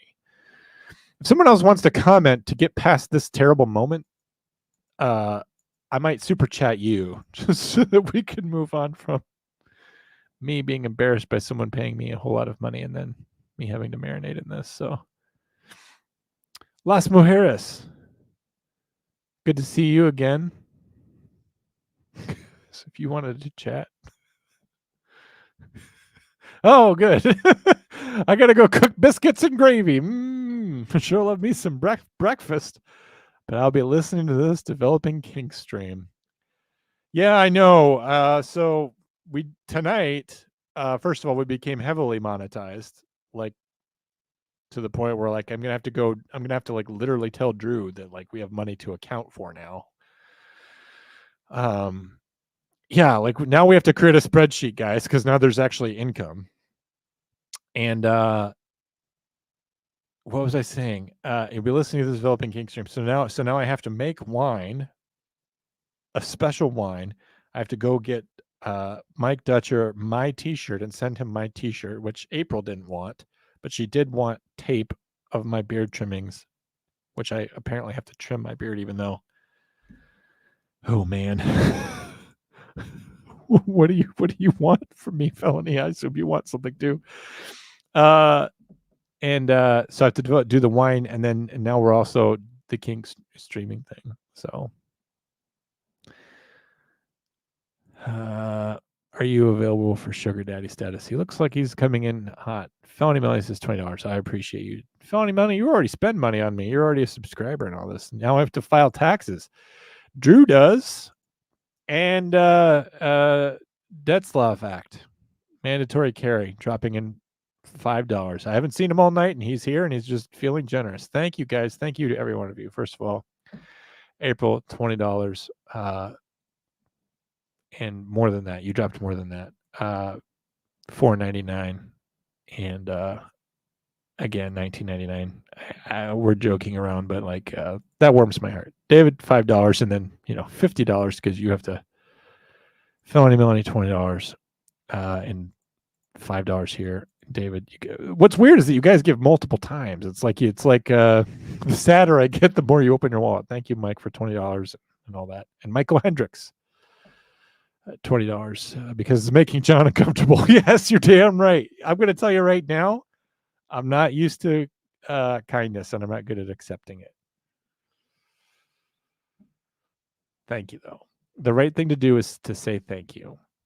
Salamander 2.0, more of a Splenda daddy. This is the most sugar I've seen in a while. I'm going to try to dissect this. Par desu dentala John. Detzlav, I have been talking to you for over a year. You remain the most inscrutable character with your weird Bones McCoy from Star Trek 6 avatar with the glasses. And I've even seen you like on other platforms, and you're less scrutable there. But thank you for dropping money on me. I appreciate that. Salamander says, sweet, because that's exactly what I use. Actually, the poor Aldi version I need for a Splendid Daddy. I'll let you guys arrange that. I don't have to be a part of that. I don't need a brokerage fee or anything. John and Drew deserve all of it. I love these guys. Thank you. We love you too. April, you've been here. I don't know if you guys remember April. Do you remember her? She called in. At one point, I did an Instagram poll about who made the worst 911 callers, and this was all reactionary to something that happened to me, where a nurses call in and they do one of two things. They either like give me the patient's name. I'm like, well, I didn't need to know that. Oh my gosh, Mike Dutcher, I don't deserve your money. Stop it. I'm going to turn off monetization. I don't know what to do. I've got to send out tape and infer to everybody now. My dog's going to be bald because of you guys. My poor dog. I'm going to get it all sent out, though. Tomorrow's just going to be spent just stripping my dog bald. Tomorrow, obviously, I won't even have a beard. And just getting it to you guys in the mail. Detzlav, that's you kind of creepy, but that's free market economics. So I put out a poll on Instagram about nurses being the worst 911 callers. I think I left them as an option because nurses either violate HIPAA. They say, it's old Dorothy Spranger. She's broken her hip. I'm like, I don't need to know that. I just need to know the age, sex, chief complaint, she conscious, alert, breathing. Those are like my 6 things. Or they'll call in, and I know what this is now, but they're like, yeah, we have a 45-year-old male patient. He's bradycardic, type 2 diabetic, and full-blown pneumothorax, herniated intestine. And they give me the whole this whole complex diagnosis. I'm like, so they got an owie, or like their tickers, they got a bum ticker, explain it to me like I'm a 5-year-old. So and so I put nurse on there as an option, and she must have clicked nurse because April feels like I guess you just have to know her. But anyway, so then she clicked on it and she saw that it was 100% nurse because she's the only one that had voted on it. So she's like, oh my gosh, everyone hates nurses, which people do not. When I was talking earlier about who is it and who's having jobs where they're not appreciated enough, I would say nurses. Because she told me this once, everyone wants advice from a nurse until it's time to follow through, and then they don't do it. She told me that. I think that's a classic Aprilism. So then she called into the show and she apologized on behalf of all nurses to all 911 dispatchers, and it was very kind. And then another time she called in and she told this fantastic story about how she left her job to go get these wonderful fish tacos, and she was driving back to her job. She couldn't eat them at the restaurant. She couldn't eat them in the car because she was late, because she just the way it was working out. And so she's kind of like trying to speed back a little bit. She hits this yellow light. She doesn't know if she can go through it or not. So she got to slam on the brakes because she's right in that orange zone. She slams on the brakes because there's a cop behind her, which the cop in her town where she lives, I guarantee you, doesn't care about that because they don't do anything. They don't do any kind of traffic enforcement unless they're on a motorcycle, April, in which if you see a motorcycle, you're fucked either way. Maybe if you're just me, though, because cops dislike me. So her fish tacos fly all over the car. And believe me, fish tacos are exquisite if you have never had them. And so she wants an apology from Drew. She's like, well, I apologize on behalf of all nurses. I would like you to apologize on behalf of all cops. Like, let's come together. Let's have understanding. And Drew just like was beating around the bush. He's like, I really understand where you're coming from, but it's your fault. Like he could not get around the whole like you shouldn't be driving dangerously, you shouldn't be having tacos, the police officer's just doing his job, he's not even paying attention to you. He's coming with all these reasons why he doesn't have to apologize. And I'm just sitting here just listening to respond to this voicemail. I'm like, could you just say you're sorry? Just say I'm sorry. And he couldn't make himself do it. And it was all just a bit, but he still couldn't do it. This is my good behavior, yes. And Mike Dutcher, just bless you. Honestly, like if you're my sole project tomorrow, my number one thing is getting that stuff. I'm gonna send you the T-shirt, I guess, because you didn't say either way whether or not you wanted the shirt. But if you're paying $50, I don't know how you don't get a shirt from me. Would you like me to make sure it's washed first? I'm pretty sure it's clean. But if you're looking for that authentic musk of me, I can just throw it in there. And since we're already I already have to go strip hair off of my dog and send it to people. That's not even the weirdest request that's on the table right now. So if you just want my shirt, I'll get that to you. It's an original Failure Stop shirt. This is from way back in the beginning, back when they had problems getting their T-shirts out to people. Maybe you remember that Amber couldn't get a shirt. I remember I bought one before the store closed. And I've only worn it like twice. So, I mean, it's still in good shape and everything. And it's an original. Los Mujeres, pimping and pandering in the mix. All I could say is that when people start giving you money for no reason, you don't know what to do. If you're anything like me and all of a sudden money's coming in for nothing, doing nothing, I've never done less and been paid more, then it's surprising. This is a surprising sociological phenomenon. I wish Stanford had done an experiment on it. Like, what happens if people just start giving you money? Do you feel obligated to them? Are you just going to grant whatever wishes they have? Will you turn your own self into a whore? I don't know. Detzlav, $1 super chats is worth more than one $50 super chat. I don't know. I don't know what you're talking about there. And algorithms, I mean. Oh, yes. It does affect algorithms. Drew's going to wake up tomorrow and be like, what the fuck did John do? I know. He may actually watch this to get some pro tips, right? Cops like nurses. Some of them do. Some of them don't. My dentist is a real UC next Thursday. Oh, sorry about that. I'm not sure how we got on the topic of your dentist. But it could be that they're dealing with some inner turmoil and they just don't know how to handle it. And dentists are like most people in that they want people to feel as bad as they do. On the other hand, perhaps they're a sadist and they got to do a job where they're legally allowed to hurt people, and no one can say anything and sedate them too. So maybe you should have a friend go with you. Nobody hates nurses. We just wish nurses would stop out spurging even me. I don't know what that means. And I wish I hadn't said it since I don't know what it meant. I love that story so much. I love that story too. That was one of my favorite moments, to be honest. And we're not no one's calling me right now. Anyone could call me. But I love talking to fans of the show, and you guys have some of the best stories. Melanie, let's tell Drew John got naked on camera. Yeah. I mean, he'll review it, just to make sure I don't ruin the channel. Like, you know what's funny that you say about telling Drew that I got naked for money or whatever? I wake up and I get text messages from Drew about stuff that's going on with the channel.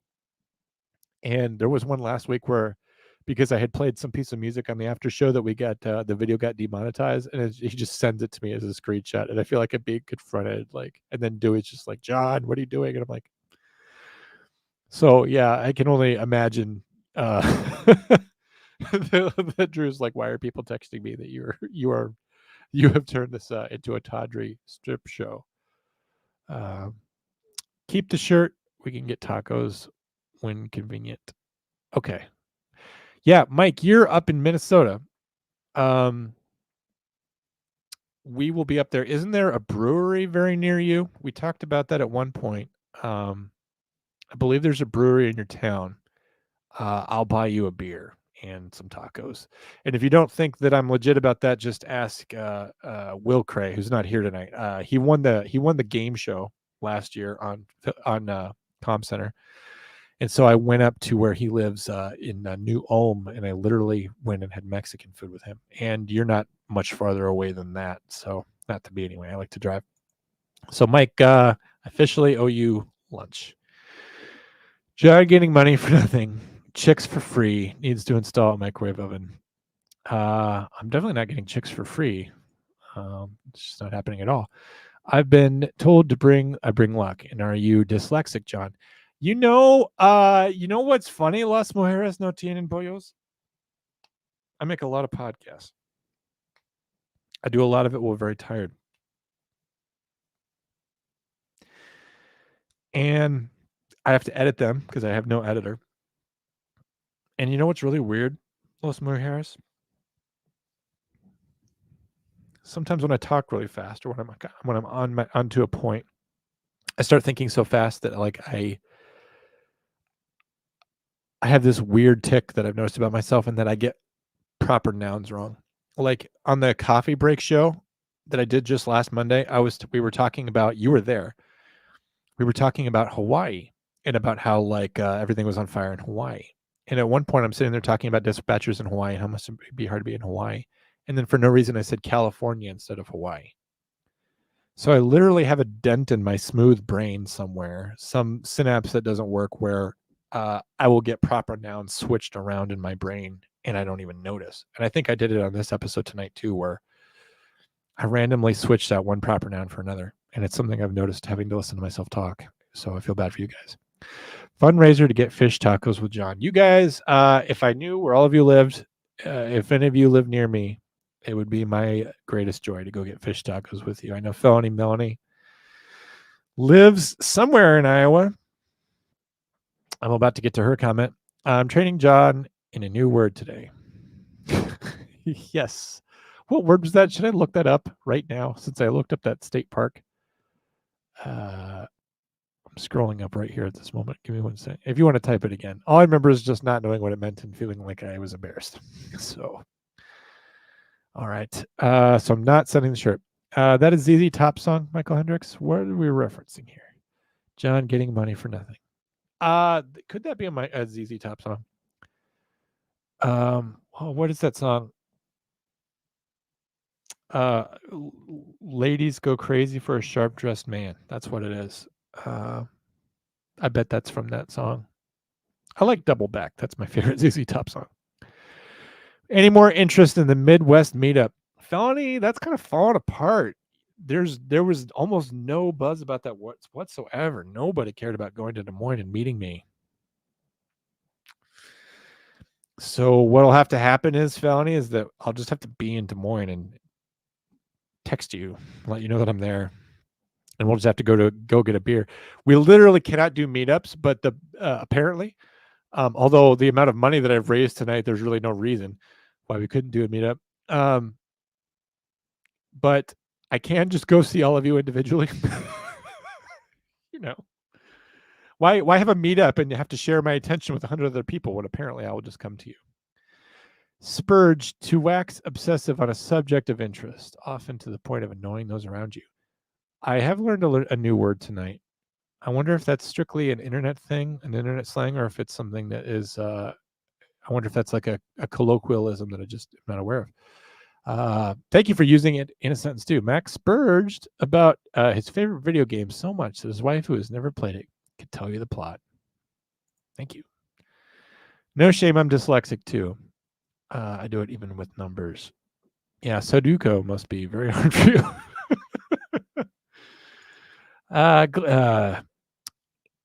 Live in Reno. I hate fish tacos. No one's going to make you banned if you don't like fish tacos. Yeah, I would say this isn't officially a fish tacos podcast. And it's, could have something to do with the fact that April paid more and that also I like fish tacos. Give me a heads up. Des Moines is 3 hours. Des Moines 3 hours from you? Where do you? Oh, I remember. You live. You're like Quad Cities area. Okay. So I'm not going to make you drive to Des Moines. I'm just going to let you know when I'm in the Quad Cities, which happens sometimes, although I can't think of a good reason why I would ever be on my way to Illinois. Fish taco is euphemism. Just moving on. I knew I needed to go to Des Moines this summer to look through Civil War archives because I'm just a Civil War nerd. Which side did you like? Were you where did the surprise ending catch you off guard? You know, we all have our favorites. Hard G, not a soft G. So Spurg, not Spurge, but Spurg, right? Did I get it wrong? Again, I've had 3 hours of sleep. Spurg. Spurg. Okay. I would like to see an H on the end of that. I would know to pronounce it Spurg. Is Dana coming to the meetup? Because that changes priorities.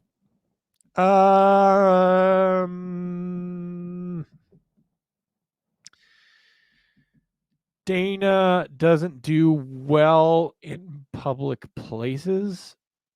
She loves people, but like if there's other dogs there and stuff, she'll nip and things like that. So it would really be dependent. I guess I'm banned. You're not banned.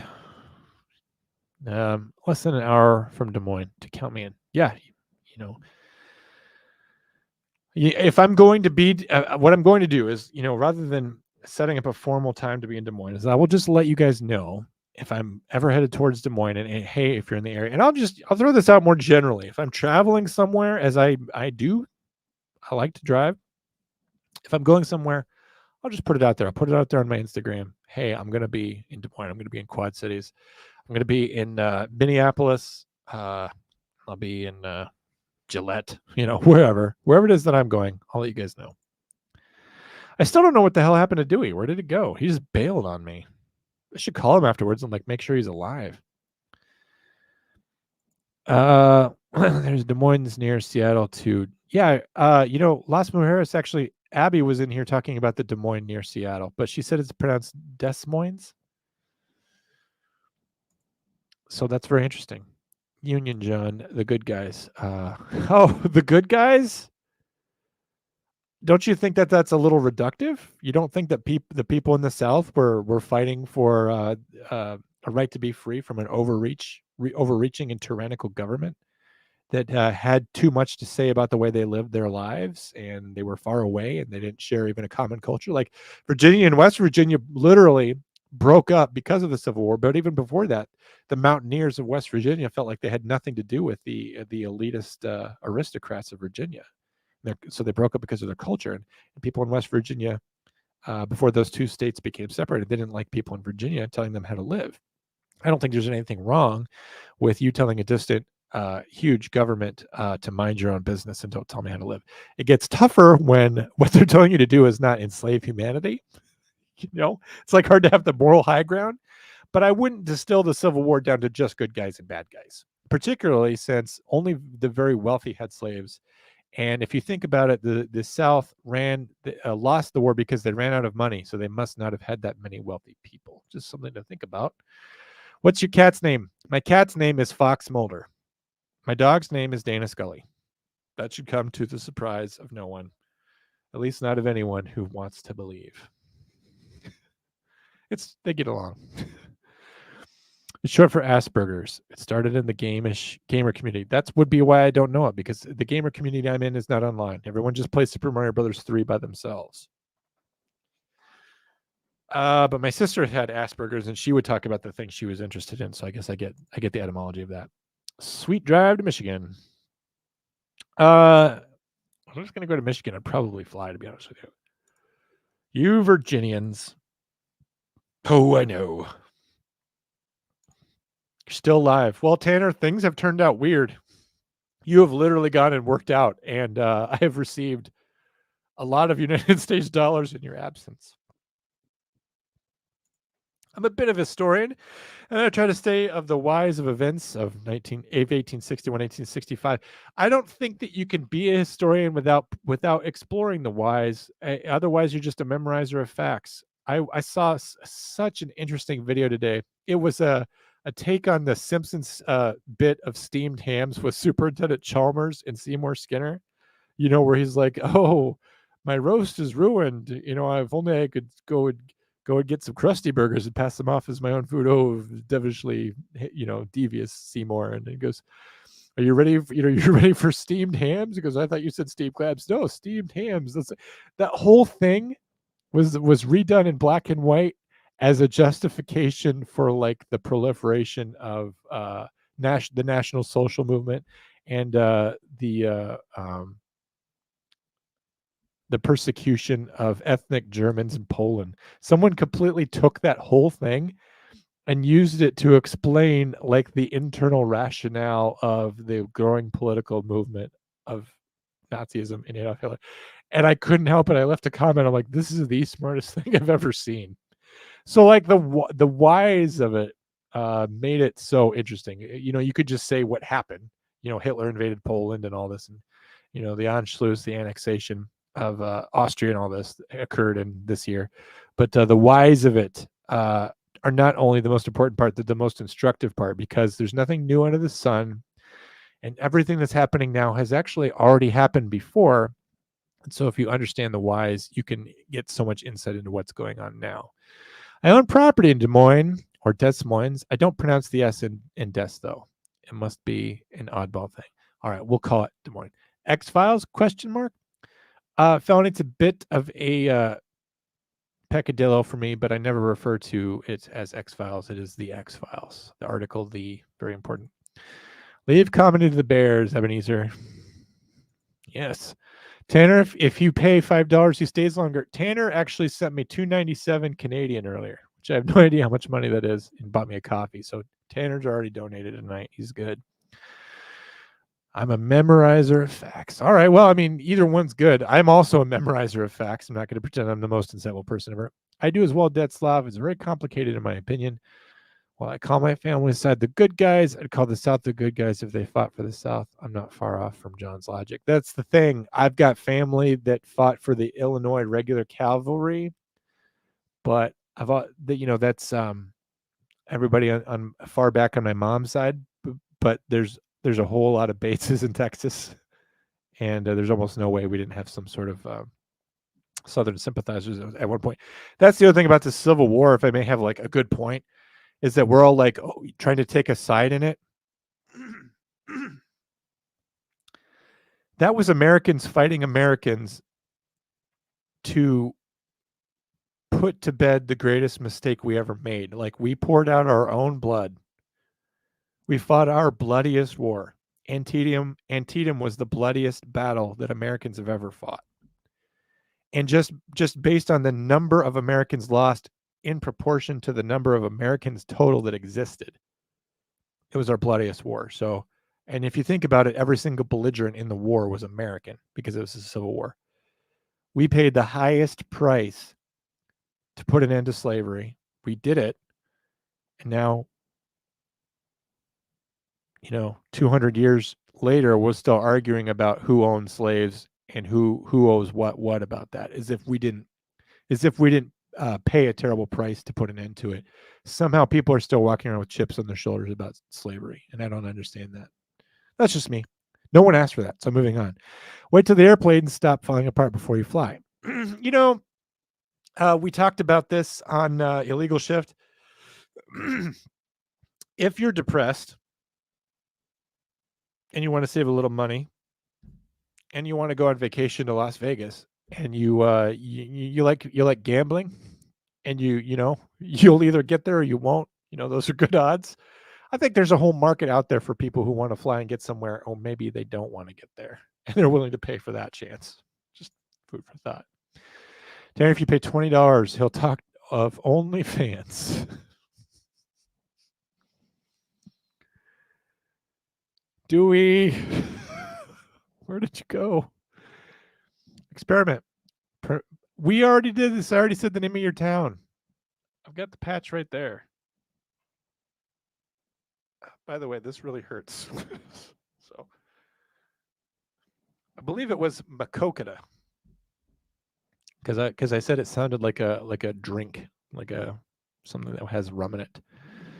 It's never that simple. Nothing ever is. Tanner John has pulled down like 500 bones by this point. It's not that many, but I don't want to like stir the pot on people giving me more money.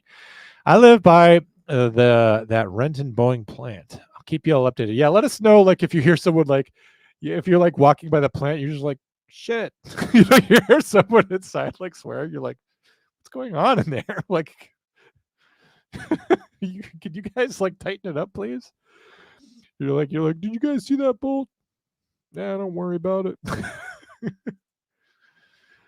Tanner says, April, my $20 has $5. It's not the same as you'd have done paid like 30. There's no way to convert Canadian to American. That's the thing. You have to get one of those antiquated like slide rule things. And even then that would have like the 1966 rate. So there's no way to know. 500, well, that's more than what I get paid for my shift. I know. I was commenting on that earlier that I don't deserve any of this money. I've done nothing. This is the boringest after show I've ever done. And somehow it's been monetized. Fun, not really. Fact. They were called the X Files because when they were filed in the file for cases starting in X because there were lots of room in there. Yes, Detslav, that comes from the season 5 episode Travelers when Mulder and a special agent Arthur Dales open up one of the first X Files. There's a case of this creature. I'm trying to remember what it was called, but it could basically climb around inside of people. And so Special Agent Arthur Dales is investigating this case where a guy got murdered that couldn't have possibly have been killed, and he turns up, or no, he died, and then he turns up alive later. And so Dales is investigating this, and it's all set in like the 50s, and it's all just set during like the McCarthy era, and he walks up to some clerk, Arthur Dales does, and he goes like, this is going on. And by the way, he's facing all kinds of political pressure to drop the case because of the people who are involved in it. And some clerks just go, oh, I think I read that in one of those X Files. And he goes, what do you mean? What's an X File? She goes, oh, any case that's really weird or unsolved. I used to file them under U, but we have a lot of them, so I just filed them under X because there's a lot of room in there. Season 5, episode Travelers. It was actually an episode in which David Duchovny appeared and Gillian Anderson did not because they were making another episode, and so they needed to not have either one of those actors in that episode for the production. So they had to make another episode that had an X-Files story in it that was not about Mulder and Scully. I hope you're impressed by that. Tanner, I am basically Canadian with my accent. I envy the worth of your currency and your freedoms. April, do you have an accent? I don't know. I don't think that you do. Do you? Now I can't move on from that. I don't think you have I wouldn't call it an accent. John, there's no way to convert Celsius to Fahrenheit. No, there's not. It would be helpful. You would think that it would get to a point where, because like temperatures like infinite either direction between absolute zero and like total maximum heat, whatever that would be scientifically, you would think that if you took a ruler of both of those things and laid them aside each other, that at any point in those rulers of maximum hot to maximum cold, Celsius and Fahrenheit, that you lay them beside each other, you'd think that there would be a line somewhere on each of those rulers that would be at the same point.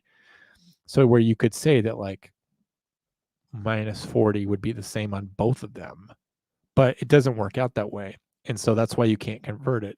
And so it really befuddles me as someone who's a bit of a thinker. Just the two things just aren't like enough to be compared. And so we don't do that. Hey, Foxy, where the hell have you been? It's 10:14. The show started like 3 hours ago. April, you must be in the Midwest.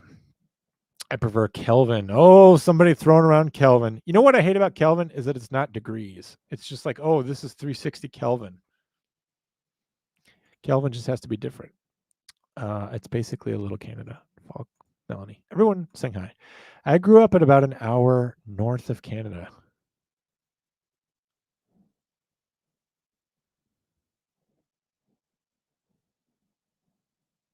I grew up in about an hour north of Canada.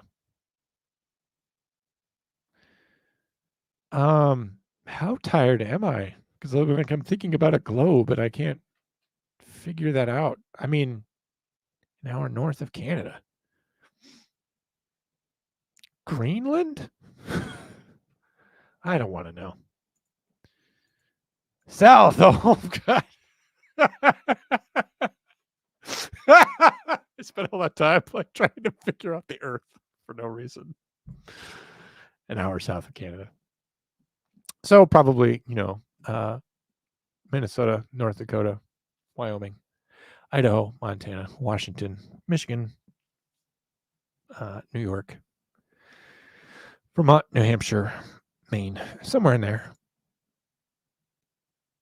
Alaska. I filmed it and filmed in black and white.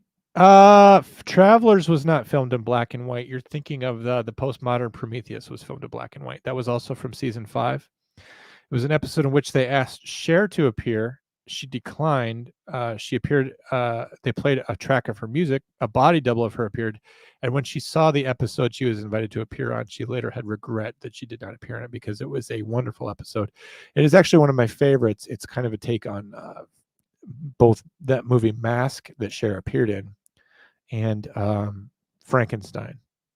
And it's very, very 90s, like Jerry Springer's in the episode as well. Very good episode. It's very quirky. It's when the X-Files, that was the bad thing about season 5 is when they started when they were getting up to the movie, which was between seasons 5 and 6, they started getting really, really popular and they felt like they could experiment more and get away with more rather than appealing to their core audience. And then they started to try to kind of go with this broad appeal thing that kind of fell apart. But it's the postmodern Prometheus, very good episode. April's kicking it with Santa up there. You betcha. Oh, you betcha. Is that the accent you have? April, is Minnesota nice? I was impressed, John. Thank you. I am the biggest X-Files dork.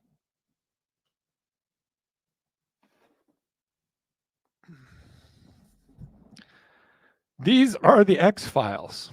I mean, it's the literal X-Files. These are the X-Files. I guess I don't know how else to explain that.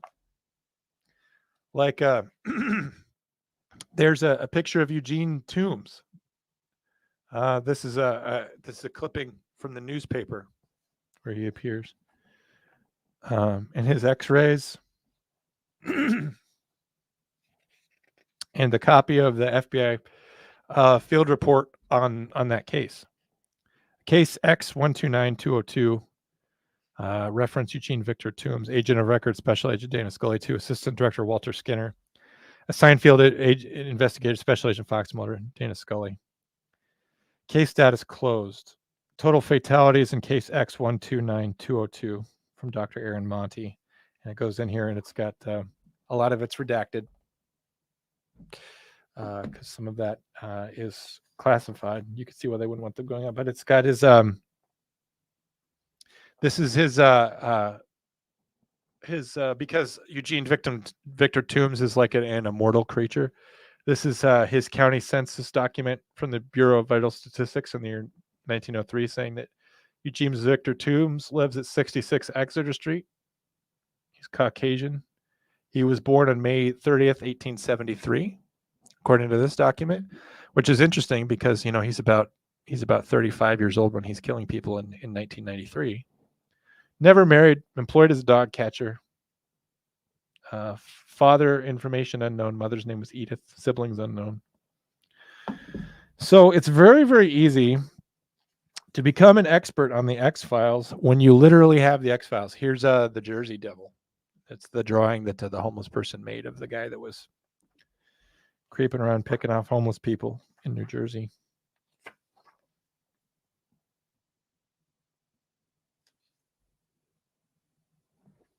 So yeah, there's a murder victim. And anyway, I don't know that any of you guys care about this stuff, but I mean, it's the actual. Oh, I don't know if you guys can see that, but like that's a picture of Fluke Man.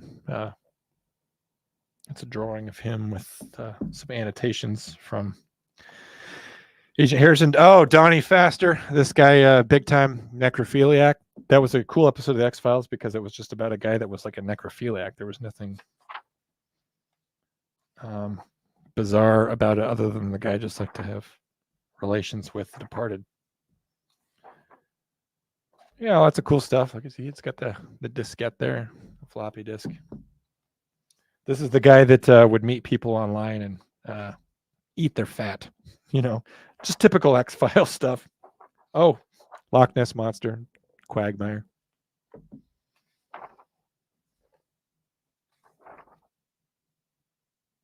Oh, Gerald Schnauz, the guy that could kill people with his mind. Very cool.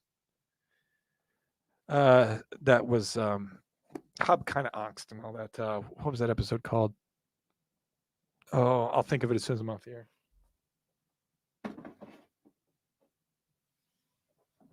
Anyway, you guys don't care about that at all. I'm sorry. John still awake. There's nothing beyond absolute zero. There is no maximum heat. Agree to disagree. There is no maximum heat. I just mean the thing that's so hot there is nothing hotter. That's what I mean. There is no maximum heat. I wish they would create some sort of mathematical equation or internet. There's such a thing as tilting at windmills, Tanner. We call that being quixotic, where you have a quest that's pointless and unfulfillable. And I think trying to convert two methods of measurement is one of those things. My O's are so long. The next time I hear you say the letter O, I will listen and I will time that out. No one take that the wrong way. Falksy, hello. My daughter, a carnival. Your daughter's a carnival? A carnivore? That's love. Anyway, Kelvin is only useful for measuring stars. I don't even want to get into a single Kelvin in my life. John, I can't even speak in front of you again now. I'm going to be listening to your O's. I'm going to have like a little logbook and a stopwatch. And there's more than one kind of O, right? Like there's soft O's and hard O's, yogurt, jogging. I'm going to see if there's any difference in that. It's going to take all of my oral fortitude to figure that out. Mountain is a place I've always wanted to grow up and camp and explore. Worth it a weekend trip to the caves. The good old caves.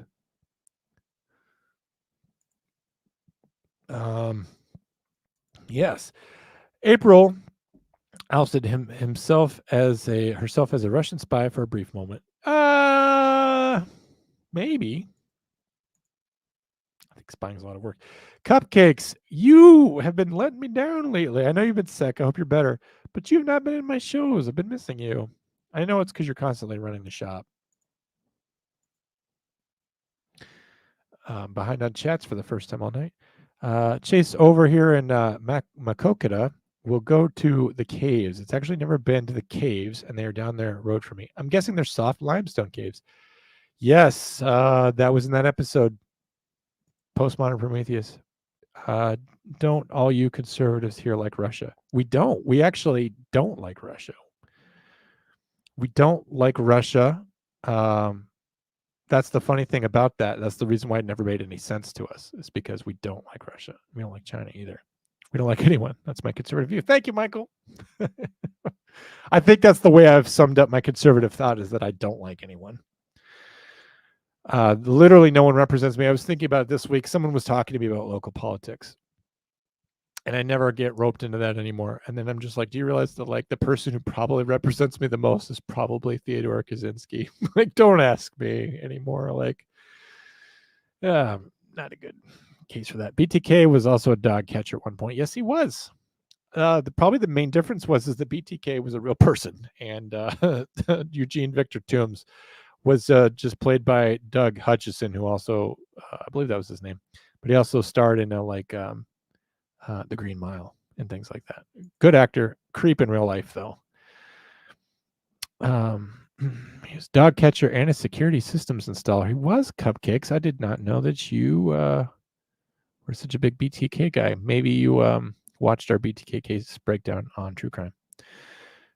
Circus freak under the kid's bed, nightmare of my childhood. Something so hot that there is nothing hotter. You mean Drew? I guess some people are looking for a little more salt and pepper in their diet. Hot ice is a thing. I believe that's true. I mean, you know, we tend to think of ice strictly as water, but I mean anything that's in a solid state uh, would have different freezing and melting points. So, like if you pick up a piece of iron, that's ice of the element iron. You just pick up like a brick of like an iron brick. I don't know that that's helpful. I am here. Will Cray, we discussed you earlier. We had an entire conversation about you, and we're not talking about you anymore. I'm feeling better now, thankfully. I'm glad you're healed, Cupcakes. Isolationism, FTW. I can understand why you'd feel that way. Also, I'm just really interested in true crime. Oh, yeah, that was a good case. I liked Cupcakes. Do you remember when we did that episode? And I was throwing up some media from that episode, pictures. And when I was finding you had tacos. I did have tacos today on the way home. I was so hungry, and April also, my emotions were bad, so I wanted to have tacos to feel better. I'm a very emotional eater sometimes. Tacos always make me feel better. But anyway, we were looking up BTK. I was looking up the BTK pictures that he took of himself, which were really, sometimes I don't like this job because I don't like downloading pictures of BTK into my computer because I didn't like seeing him. He was a weirdo. But as I'm looking at this website that has all these fun facts about BTK, this is right before Thanksgiving. So like McCormick, the same company that makes salt and pepper and rosemary and thyme and spices. They have a nutmeg and cinnamon. They have this huge push out in November, reminding you that the taste of Thanksgiving is the taste of McCormick. So I'm on this website, and so it's a picture of Dennis Rader, like with a mask on, and he's doing some sort of autoerotic thing in his underwear. And the banner at the bottom just says the taste you could trust, McCormick. Like, family Thanksgiving wouldn't be the same thing without McCormick. And it's like two people who love each other and they're just like pass the salt. And so like I'm looking at this website, I'm just like the juxtaposition of these two things, of this guy, this absolute freak, like in the annals of crime and true crime and sadism and torture and just weirdness, is also a sponsor for this website. Is something that's trying to project just the most normal image of that it should be part of your home. So I put up the pictures of BTK and I didn't crop them. I just screenshotted them. I'm like, well, whatever. So I throw them on the screen and you see Dennis Rader like hanging from a tree doing this weird sexual thing. And then it just says McCormick at the bottom of the screen. And it was just one of those organic moments. So you just, it was funny. You had tacos. I hope you're talking to me. I had tacos with Will Cray. I think I actually had a burrito on that occasion. I had tacos earlier today. I shouldn't have had tacos without you. I didn't know that you were going to be paying me a lot of money later tonight for my dog's hair on a tape. But if I had known, I would have invited you to tacos. There's a taqueria very near me that I think you would enjoy. Very, very good tacos. I think I've told you about it. It's this hugs for me. I can't be for me. I don't know who it's for. If it's for me, thank you. If it's not for me, I'm sorry. I've never had anyone ever say this to me before or hug me either. Want to hear a fun story? I don't mind telling the story. You guys know I grew up being not loved as a kid. Like, anyway, so I was in 10th grade art class and I made some art, right? I think it was watercolors or something. Like, I didn't like working with watercolors. I feel like it's too messy. I don't have the patience for it. Digital watercolors I'll do, but that didn't exist in 2001. My art teacher was one of these Vietnam vets, right? Kind of a different guy, but he was a nice guy. Nothing weird about him. I know now when we have to talk about teachers and weird stuff that happened at school, we almost have to like preface it now, like it was nothing sexual, which really is a sad statement on our times. This is not a weird story in the sense that it's creepy, but I'm not now, nor was I, especially then, used to hearing compliments, kindnesses of any kind being directed towards me. In high school, I wasn't used to people talking to me. I was very shy and very disliked. And he says, you really did a great job, Jonathan. I think we found your medium, because he just think I did a good job with his crappy watercolor, and he was just being really kind to me, and I wasn't used to it. And he reaches out and he just kind of touches my shoulder, which is a totally platonic, normal gesture. And it immediately sent a wave through me of emotion I can never express, because I realized I hadn't been touched by another human being in as long as I could remember. Like, since I was held as a baby, I guess. Like, when was the last time another human being actually touched me? Like, it was just this casual thing, but then I like sat down and I'm like, I just felt like crying. I'm like, my God, like, I haven't been touched by another human person. I was like 16 at the time, and I'm like, I couldn't remember the last time that happened. Just a weird story. Like, you never know how things are going to affect you. John had tacos, and you were there. I had tacos with someone at some point. I promise never to do it again unless it's you. I don't know. I'm not trying to make anybody mad. They were so creepy. Hugs were creepy. I'm getting too far behind. I don't know what's going on. Will Cray, next time he comes up here, he's going to come with me to the better taco joint. I liked El Loro just fine. I kind of like that run-of-the-mill Mexican restaurant as well. The problem is, Will, is that now that there's a taco place near me that has damn good tacos, and I think I ate there like 3 times last week because I was having a hard week with my water heater too. And it's right on the way to work. It's so convenient. You can call ahead. Anyway. Well, next time I'm going up there, I'm actually going to meet Mike Dutcher, because Mike Dutcher has dropped serious money on me tonight. And he left me a review, which is more than you've been doing for me lately. Hello, Lauren. Lauren, just wanted to give you an opportunity. I know that you're someone that likes to drop big amounts of money. We are monetized now. As soon as we figure out the tiers, we're going to be having specialized icons here at Com Center. I already have a stock Lauren emoji ready to go. So just letting you know that if you wanted to have a stock emoji of your name, which if you wanted me to switch it to your green Hydra logo or whatever, I don't think it would look that good, that small, but you let me know. I will take money to create a drawing that is 100 square pixels. That is not hard. I could do that in no time.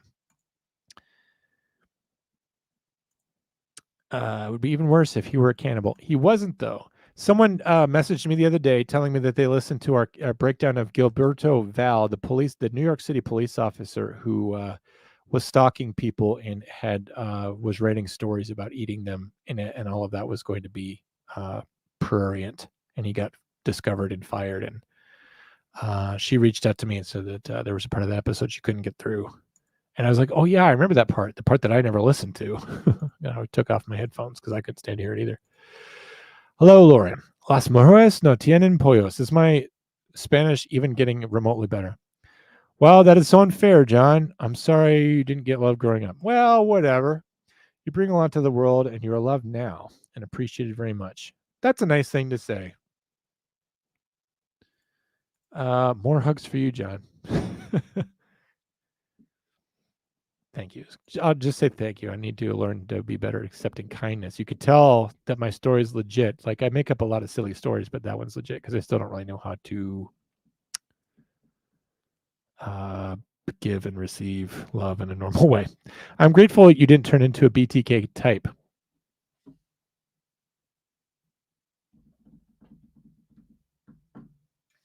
At one point, I had my yearbook in here, and someone wrote in my yearbook that I was a creepy guy in high school. And I was not creepy. I was just lonesome and sad and depressed. And someone wrote in my high school yearbook, someone that barely knew me from my chemistry class, they said, like, I'm worried you're going to shoot up the school.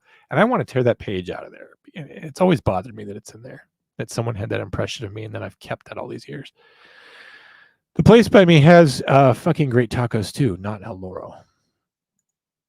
Now you're overreacting and I don't know what to. I see how it is. Will, you do this a lot where you go, wow, I see how it is. You realize I talk to you all the time, that I talk to you multiple times. Will, do you realize that you are one of the few people that I flew to North Carolina to meet? I flew to North Carolina to meet you, and I drove to Minnesota to meet you. You have won a game show. I'm planning to see you again at some point because I go up to the Twin Cities all the time. Do not get defensive with me. Do not say, "Oh, I see how it is," as if you were not. Do you realize that of all the people here in the chats, like you've met me multiple times? Faulkner has all the Wolfpack credentials and calming credentials that you have. She's never met me one time. Maybe you need to see how it is and realize that you're blessed that I hang out with you. I'm sorry, I can't even get away. Oh my God, I was joking, Lauren. I was joking. I feel terrible. I was like holding my hand out for $50 and you just dropped it. I'm embarrassed. You've embarrassed me. I'm working on this about myself. Rather than saying sorry, I just say thank you. Lauren, thank you. I don't know what else to say.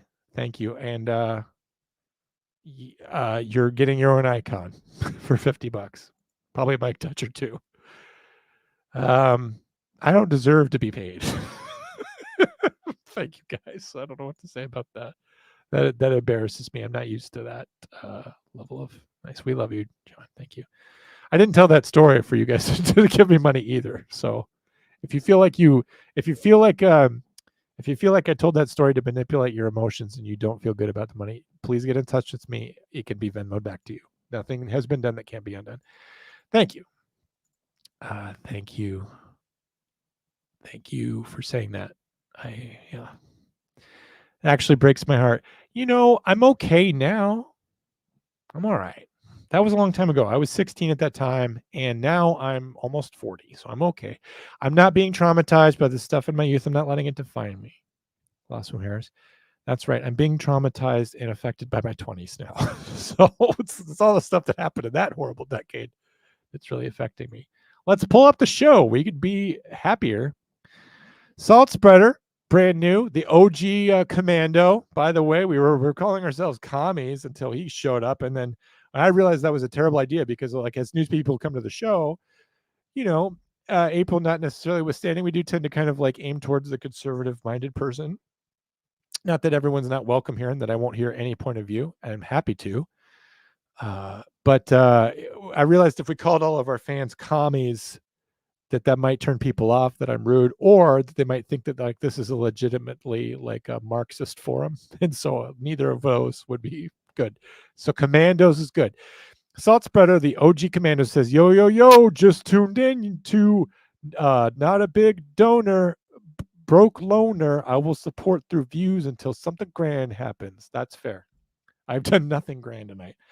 What's up, John? Darn rough childhood, not to be touched for that long. Sorry. Now, if I'd known you were here, I wouldn't have told that story. I feel very embarrassed now that you heard that. That's why you and Kendra didn't work out, isn't it? You just didn't know how to express your love. Kendra and I didn't work out because it was hard to be married to her all that years when I hadn't met her prior to October of last year. So that was the main thing that really got in the way of all of our years of happiness, is not knowing each other, that each other existed. That was the main thing that kind of made it tough. The whole Kendra and I are exes. That actually, I think I've explained that before, but when Andrea and I had tentative plans that we were going to do the show together, which, we just couldn't make the scheduling work out, that we were going to have a bit. I always wanted a comedy bit. I like, and something like that's something you could constantly refer back to because it can just pay off every single time. Like every time we have an awkward moment, Kendra and I, or something, because we've never met in real life, we're just like, sorry guys, like we're forced to do this podcast against our will. Like we had and it's just the story of us like sharing a lawyer, and that we had such a bad divorce that like we're compelled to do a podcast is just bizarre and funny enough. It's just niche enough that's right for me. And if you don't know what to do on a podcast, you just say like, you just make some comment about how hard it was to be married. I had a few people that thought I'd go Columbine too. It never crossed my mind. It's always the ones you don't think of. I never thought about hurting anybody. I was picked on and bullied, and there were people I didn't like, and but I just knew that it was a part of growing up. and I never felt like that the amount of pain that I was going through was something that deserved to be avenged. I don't know. I don't understand people in some sense. Falk is AI. She may be. Is it the same as John GBT on Tuesday? Should I address what happened on Tuesday? No. David says yes. Lauren, if I wouldn't if I didn't like you. Thank you, Lauren. You know, it's in some ways you have me at a disadvantage because people like me. I have to just acknowledge that because like $100+ have been just given to me for no reason. The phone lines are open, Tanner. And people like me, and you get to hear me, and you get to talk to me, and you get to hear what I think, and you get to hear what I think is funny, and you get to hear my insight and my opinions on things. And until you call me, I don't know what you think at all. And it's kind of too bad because you guys, I'm so much a part of your day and a part of your life, like particularly Felony Melanie listening to me. She said she listened to 6 episodes of Hard Time Today. I'm helping her get through her work day, which I'm glad that helps. It gives you a diversion. So you get to have me in your life, but I don't really to have you because like I don't see, I've met David, I've met Will, I've met April, I've met Dewey, but like Felony Melanie and some of these other people, Tanner, I can't even meet him without like getting official documents to go meet that guy or having him, immigrate to this country. And so it's tough because you guys are so generous and kind to me, and you behave in ways that are like actually friendly towards me, and like you don't make fun of me for telling the story of like how like I grew up like not so nice, and like you don't just mock me, which you could do because like I'm making myself vulnerable to that. But it's you have me at a disadvantage because you're very kind and very nice people, and I can't even buy you a beer. I mean, I guess hypothetically I could send you a beer gift card or something, but it's not. I can't sit around and have a beer with you. Hopefully, at some point, particularly if the show grows or like things work out, we could have that kind of interaction, and I'm happy to buy you guys beers. Good things to talk about this week. All right, I believe we're getting an international call at this time. Call from. Hey, you. Hello. To accept, press 1. To send a voice. Hey, what's going on, my brother from another parallel line? Hey, buddy, how's it going? Good. I'm all right. How are you? Good. I'm liking the show. I'm happy that that milestone's been passed. What you said there about as soon as you said that, I was like, I have to call John and let him know that I think the reason why everybody is giving you like this money, like putting in this type of cash or whatever, is because like the audience does care what you have to say, and what you have to say is important and does matter. So I think that when you downplay yourself for comedy reasons, I just want to put that out there that you have a lot of poignant things to say, and a lot of us agree with you. And yeah, I think it's just good. I think the audience way of showing you that we appreciate you sharing your thoughts and whatnot. Thank you very much. I don't really know what to say to that. Just other than like thank you like 4 or 5 more times. That's really, really nice. And all I will say to you is this. You guys can just tell me that stuff. I appreciate the money. It helps the show. Drew obviously just pays for a lot of this stuff out of his pocket. I donate my time.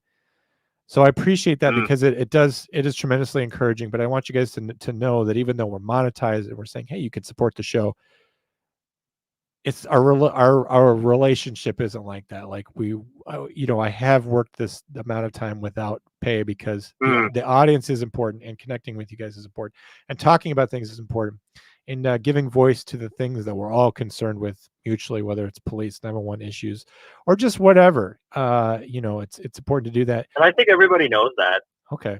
Right? Because they've been everybody in the chat, from what I could tell, which I can't look now. I've just been listening this whole time because I'm just driving around.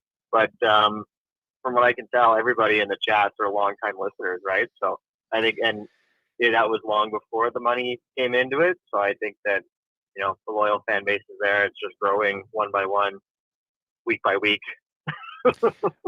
Well, I never. Thank you. I never saw myself as a big deal podcaster, obviously, and you guys just affirm that I'm important to somebody, and I guess that's nice to hear. That's a little bit over and beyond money, and that's not something that you can really quantify with a dollar sign, whether it's American or Canadian. So, I guess I appreciate that. And I said this earlier tonight on the show. I don't know if you caught this because I know you were in and out. But like when I look back on when I'm doing this, and someday when I'm not doing it anymore because I'm moved on, I'm tired, or I'm obsolete, or whatever, or if I'm in prison in China, just depending on how it all works out. Um, or like if social media is shut down by the government, just again how it turns out, I will look back and I'll just wonder, did I help somebody? Did I affect something? And to me, it doesn't have to be, did I move the hearts and minds of 20 people or 20 million people or 2,000 people? But it's like if I helped Melanie get through her shift, or if I helped you, get something out of this, then I guess that's important to me. And I think a lot of us, particularly those of us, and just people in general, but a lot of us first responders, like, you're in the job that you're in for reasons over and above. I mean, you're in it to look like a badass. Your hat's cool. Your boots are awesome. Your uniform really can't be beat. You're shaming all of us in the uniform department, but obviously, you do it for reasons that are over and beyond protecting your community, enforcing the law, doing the right thing, being the right person for the right occasion. We all kind of have that in us, and that intrinsic motivation is what drives a lot of us to do what we do. So I'm no different or better than you, and so when the money comes to me, it's just like, why am I special? Other people are out there doing similar things and deserve that just as much or more. So it's just hard for me to accept the kind things, but I appreciate your kind words. And I'm sorry that normally I'm good at like talking.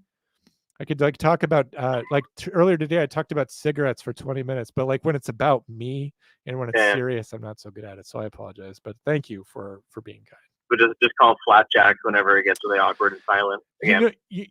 Ever since we got Dewey on as a producer, we haven't had any flapjacks time because all that gets seamlessly edited out. So it's I've noticed that. Recently, actually. Yeah, he'll have a dazzling wipe, and then you guys get a seamless, entertaining experience when, golden memories back when a piece of technology wasn't working, and all of a sudden I would just randomly start talking about ghost beds while Drew was like sweating on camera. We'll always remember those days. I'll always remember Drew loudly swearing before and after the show. Those are the golden times. Yeah, for sure. How was your workout? If you don't mind, just kind of shooting the shit a little bit. I have also started going back to the gym because Will Cray telling me that he can bench more than me has sort of inspired me. What is it? Are you doing like isometrics, aerobics? Are you doing weights, or like what do you do to stay in shape as a badass Canadian cop? Well, I'm not a gym goer by any means. Really at all, never was.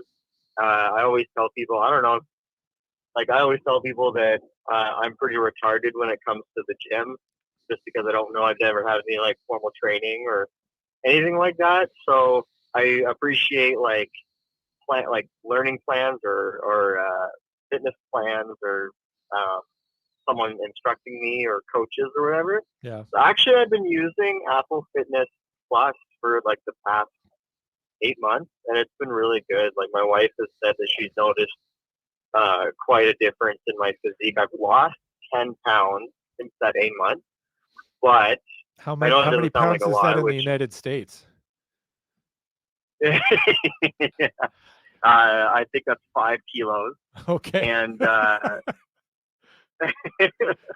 so it's been like a good transition where I'm not losing a lot of fat suddenly where it's unhealthy, but I'm also not like gaining too much muscle where it's unhealthy. There's that fine balance that you have to find. And I find that the Apple Fitness Plus really balances that really well.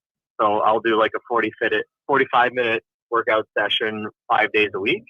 When I was training for my SWAT team tryout since January 1st, I trained 6 days a week with one off day. No cheat days for meals, just high protein meals, variety of food sources. And yeah, I mean, my job's pretty good. My boss right now, he is very supportive of our physical fitness. So he supports us, even though there's no official policy on it.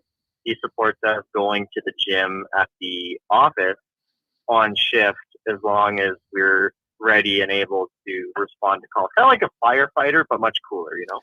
That would be awesome. If I could work out in the comm center, I would do it. The problem is that I know that I'm the only one in my agency that would enjoy that. So like I would have to like take the equipment in and out with me every single time, which would constitute the entire workout. So there would be no reason for me to really do that.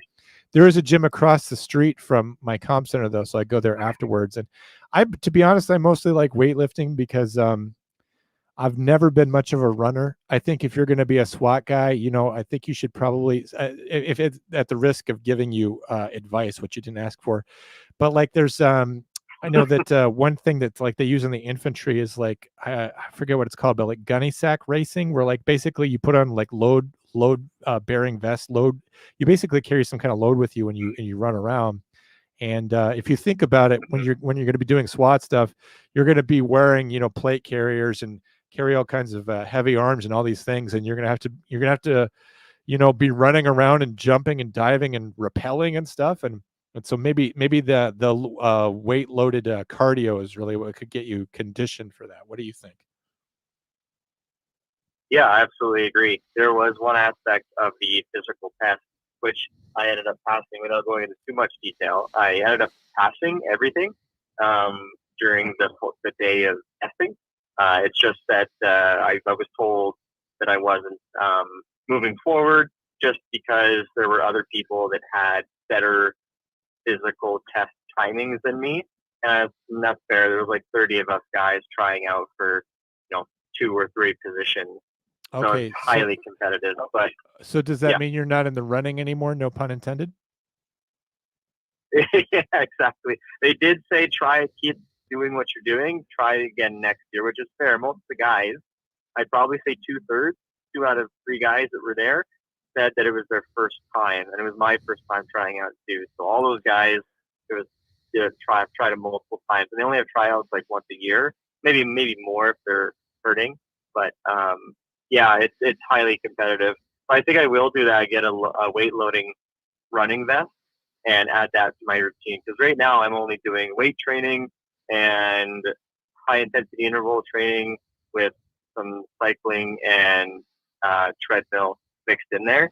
And yeah, I definitely need to get one of those load bearing vests for sure. Don't skip out on the cycling because you don't want to injure yourself. Like definitely that'll throw you off and hold you back. Like I had a major back injury March of last year, and that like totally derailed me. So mix in some low intensity stuff just so you can get in your reps without wearing out your joints.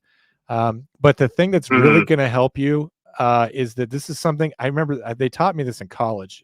This was some sort of, and then again, this is right after 9/11, and lots of people want to be police officers, and being a police officer is a competitive thing as opposed to now where like, no one wants to do it. But somebody gave me a piece of advice. They said what they want to see from you at the police academy, and obviously you're past that, so you have some insight into this, but you're kind of going to like super police academy, because if you want to be SWAT, right, like you're the police of the police, like the police dial 911 and SWAT shows up, right?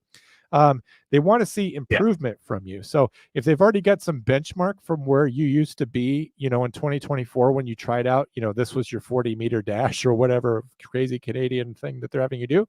When you go back, if you're stronger and faster, they could see like, well, he really wants this because first of all, he's massively improved over last year. He's been training this entire time. It wasn't that, he just, took off the rest of the year, got fat at Christmas time, and then, came back around in the spring and tried out again. He's been in training this entire time.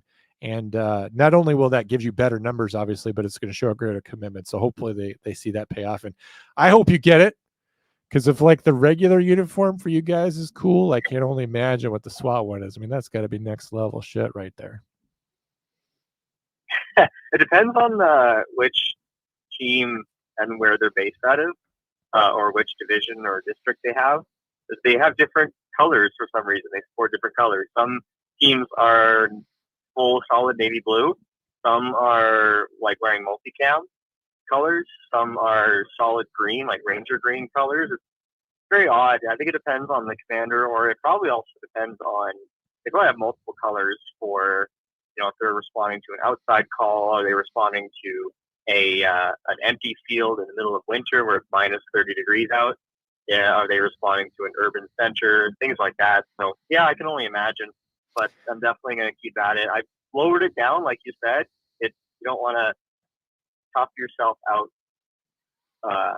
too much to where there's potential to injury and whatnot. So I've dumbed it down to 5 sessions a week now. And I did a little bit of research that, like, the science out there says you don't need to be spending hours at the gym. The science says, like, anything past an hour and a half, the progression is minimal. Yeah, diminishing returns.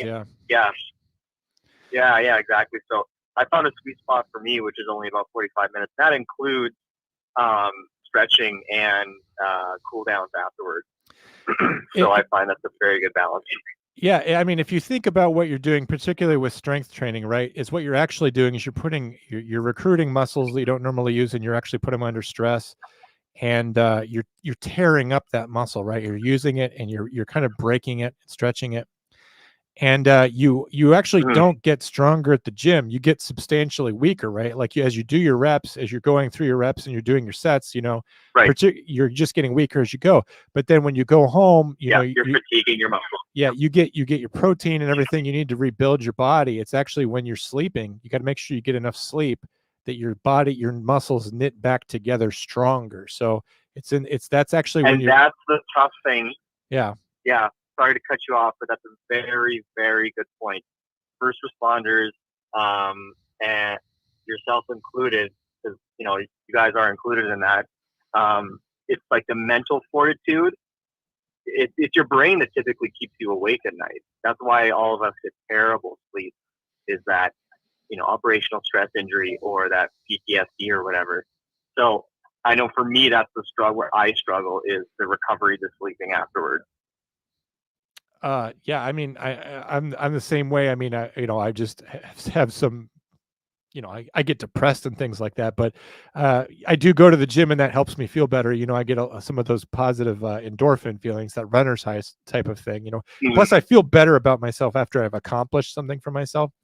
But it's when when you go to sleep that your body rebuilds itself and you're actually stronger the next day. So yeah, nutrition's a huge part of it. You sound like you got that locked down. You sound like you have a good routine, conditioning yourself for what you're actually going to be tested on and doing. And so I guess just encourage you to go through, keep going with what you're doing. And, you should be, not that I'm an expert on it, but it sounds like just what you're doing should work for you. And hopefully you get to play for whatever team color you want to, if it's the blue team or whatever. But I remember when I was at the police academy, the state troopers were there. And the state troopers they're kind of, they're the you of where I live. They're the kind of, like, they feel themselves as the top of the line guys. I don't know that that's true, but maybe they are. Because they've got the nice hats. But I saw them in the morning. They were wearing PT gear. And then I saw them wearing range clothes in the morning as well, because they went at the range. Then I saw them wearing classroom attire. Then I saw them wearing duty uniforms in the afternoon. And then I saw them wearing dress uniforms in the evening. And I was going through one of the stairwells, and I come across one of these troopers, and he's wearing a new uniform, and I've seen him like 6 times a day. I'm like, how many more costumes do you guys have, Barbie? Like, I was just making fun of him for changing. That's exactly what my training was like. You had to get changed probably 20 times a day.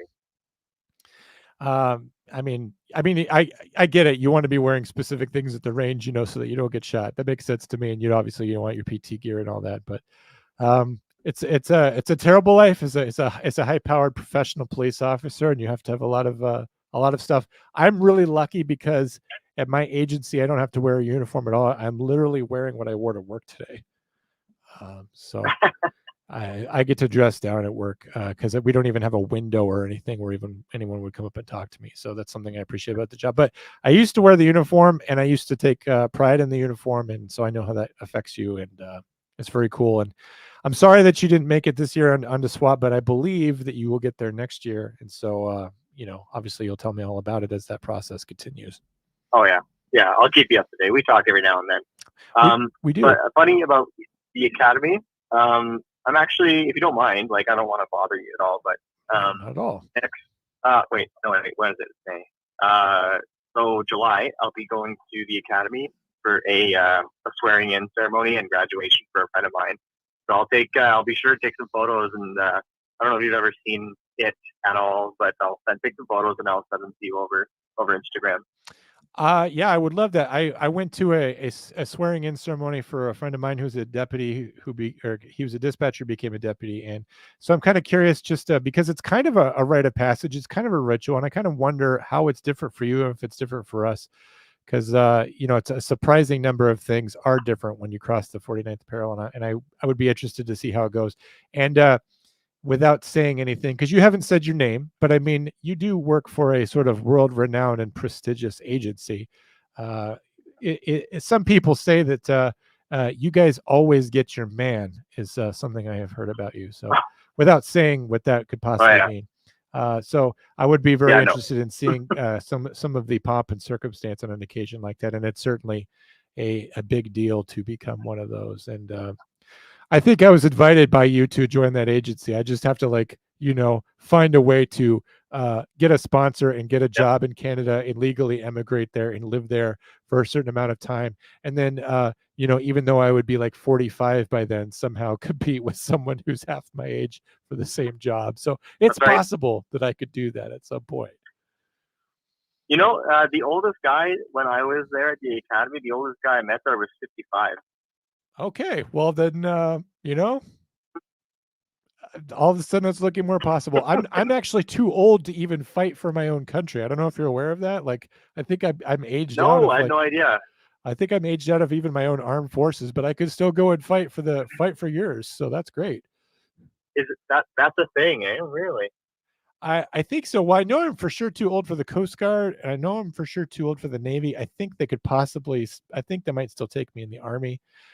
Police officers, we don't have, they might have a cap somewhere, but, I can't join the armed forces. I don't think, of the United States, but I could at least go and enforce the laws over there. The thing that would be crazy is that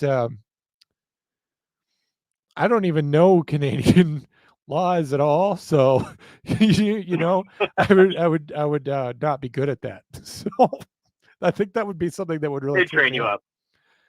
They would train you up. They would have to train me up, but then it would be tough because, something I do a lot of my free time is swearing allegiance to the Constitution of the United States against all enemies, foreign and domestic.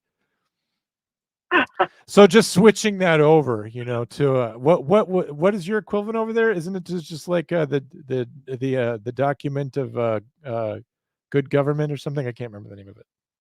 Yeah, I swear my allegiance to drinking a liter of maple syrup a day and singing kisses to the beaver before I go off to my shift. Yeah. Do they test for insulin before they do the syrup test? Are they going to test to see if I've increased my sugar resistance before I go and do the maple syrup final? Are they going to test my blood for that? No, but that's funny you mentioned that, because when before I did my physical test for the SWAT thing, there was a questionnaire like, did you take any enhancing supplement, and coffee was on there, and it was like the morning, and I was like, well, yeah, no shit, I had a cup of coffee with my breakfast this morning, and the guy's just like, oh, well, yeah, it's kind of dumb, don't bother putting that. But meanwhile, all the guys, because the whole team was there watching all this, grunt try out. And all these guys are like massive, like 6'5" roid monkeys, and they're just huge dudes. I'm like, there's no way these guys, at least half these guys, are not dabbling into something. So I thought that was kind of funny. I just with the syrup test, I would, at my age particularly, and with the history of my pancreas, I know I would just have to dope some insulin to get through that. Otherwise, I would die of hyperglycemia right there in the gym mats where everyone's doing the syrup. So. Yeah. Thank you for giving me that pity laugh. Anyway, thanks so much for calling in, bud. I appreciate you. You called in last week too.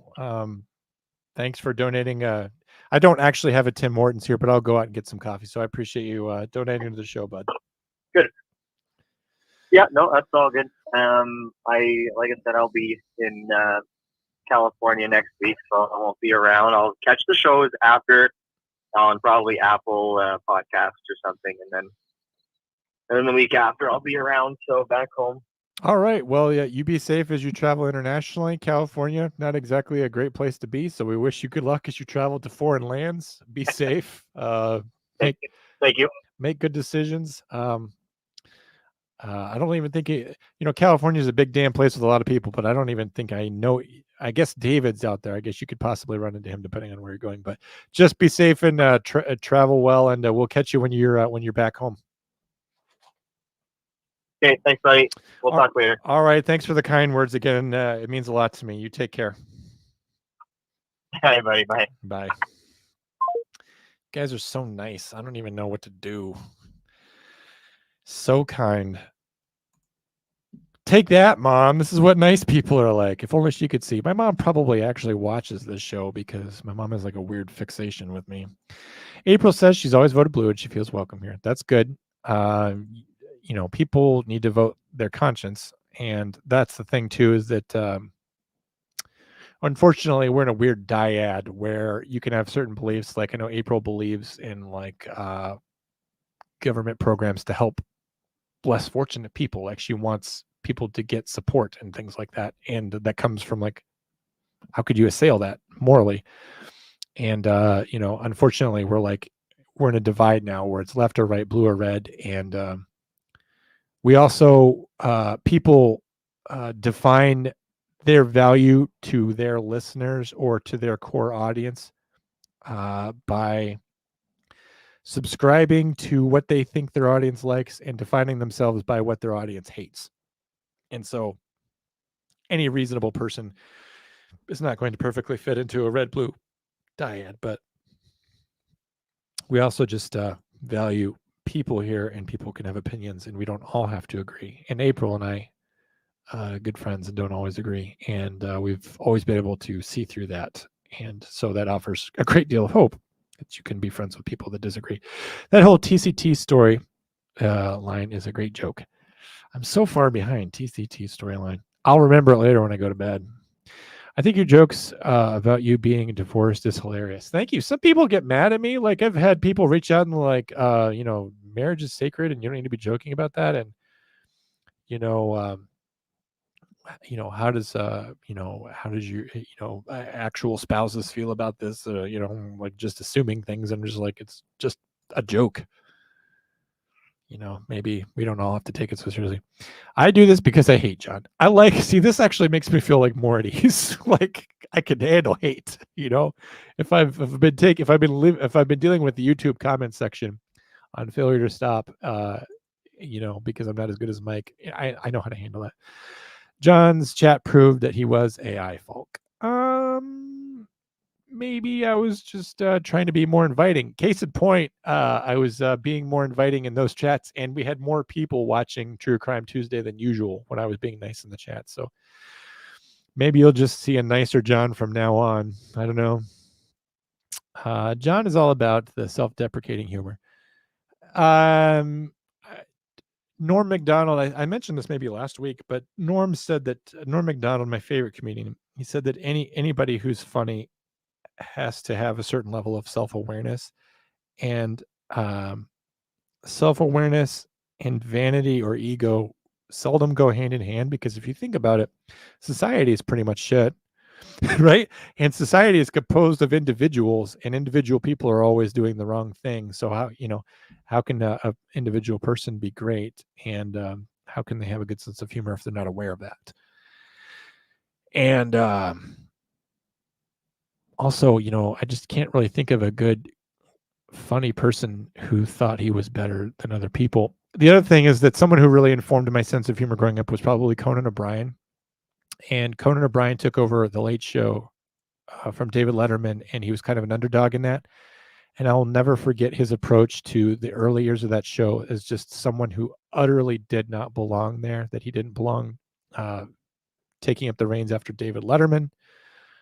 If you watch Conan O'Brien's first episode, of Late Night with Conan O'Brien, the skit is this. So Conan O'Brien's going all over town, and people are congratulating him. They're just, oh my gosh, congratulations, you're going to host the Late Show. And he goes, thank you very much. He goes like, you're not going to be as funny as David Letterman though. And he goes, yeah, you're right, David Letterman is the best. And he would put on this really good face about it, kind of acknowledging like, I am in the footsteps of greatness. Like David Letterman will never be anyone as funny as him.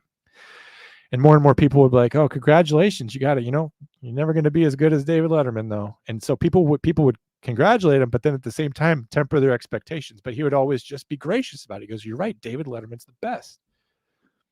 Kind of like how I'm like following up for Mike the Cop, like I'm somehow sitting in a seat that he was in at one point, kind of.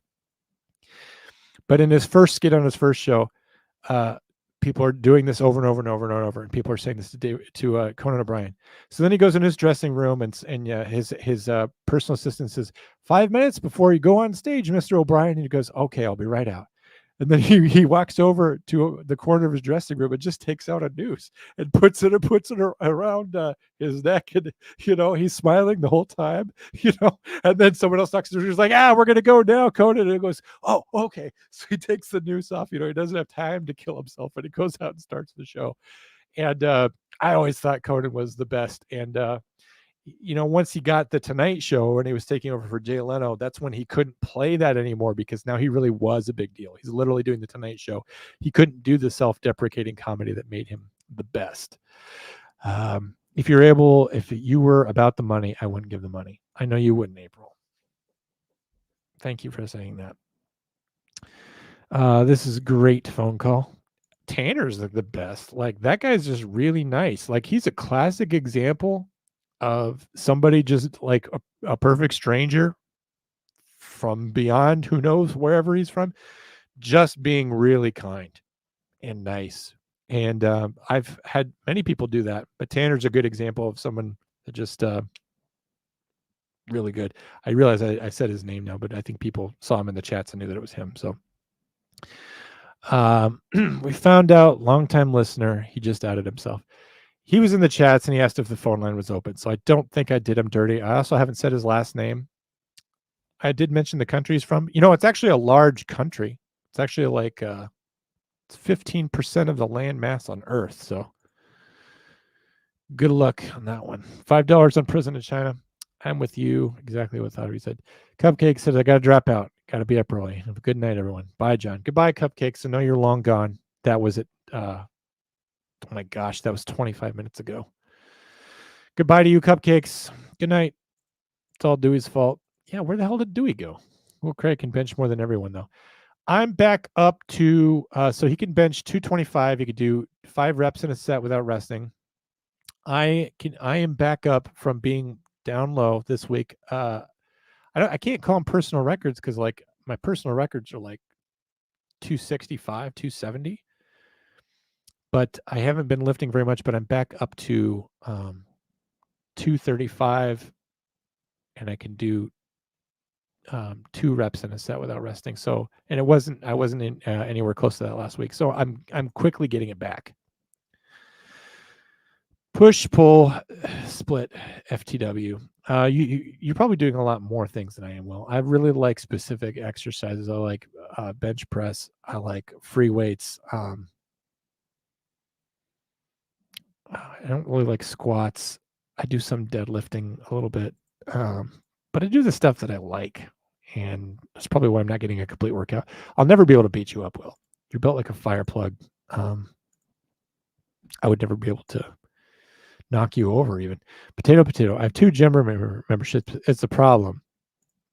And yes, I go to both. Do you do that because you go to one and you're lazy at one? Like, all you do is, you sit there and you're on your phone and you're just with the 5-pounder and you're going like this. And then you go to the other gym and you absolutely rock out. You're like, you're going just, really, and then you're roiding up or whatever. And then you go back to the lazy gym where people are just seeing you on your phone and just doing the fight. And then you're just huge. And so people are always just like, my God, what's his routine like? What is his secret? He's just lifting these like little tiny free weights and he is absolutely ripped. And it's because you have that secret other gym membership. That sounds like you. Michael Hendricks, I like how I do the whole thing, the whole bit with temperature, and you're out there solving it. John talking about sleep when he doesn't get any. Yeah. I would like to sleep. I usually spend an hour and a half at the gym. I used to spend that long. An hour and a half was a good amount of time, and then I would like swim and do other things there. That was when I used to go to this really, really nice gym. And now I'm going to this little like strip mall gym that doesn't have as much stuff in it. So we don't know what he is. 49-40 or fight. I'm aware of that phrase. That was there was a political movement in the Western United States where we were going to establish the border between the United States and Canada, and if it was anything other than 49 degrees and 40 minutes north, we were going to fight Canada. So I know 49 or 40 or fight. I know that phrase. It's like one of those classic American phrases like manifest destiny or remember the Alamo. Just less cool, but I mean, I know it. You could go fight for United Arab Emirates or UA. Is that who you mean? And see where the small silver of the 100. Ukraine. I don't know what you mean. See where the small sliver of the 150 billion has ended up. Very politically loaded. I don't really want to go fight for another country, to be honest with you. Not if a prior service, then the cap was much higher. I just turned 48. I could potentially get back in, but I wouldn't if you drafted me. It would have to be an existential war for me to be really wanting to do that. Coast Guard will not accept 45-year-olds. They will not. You just made that up. I know that they won't. I looked into that. I remember when I found out I was too old for the Coast Guard, I was sad about it. Not that I ever wanted to join the Coast Guard. I just remember for what? Like to be recruiters? Like I could go be a Coast Guard recruiter? You guys figuring that out. 41 for reserve. Used to be 36 limit. Is that why the age has gone up? Because the age of retirement has gone up and the age of recruitment has gone up because your numbers are down? I don't mean that like you personally, David. You're like responsible for like the Navy being undermanned or whatever. It's not your fault. You're doing everything you can. Fun fact, the first welfare program was school lunch program. It was for national defense. That is a fun fact. I believe that.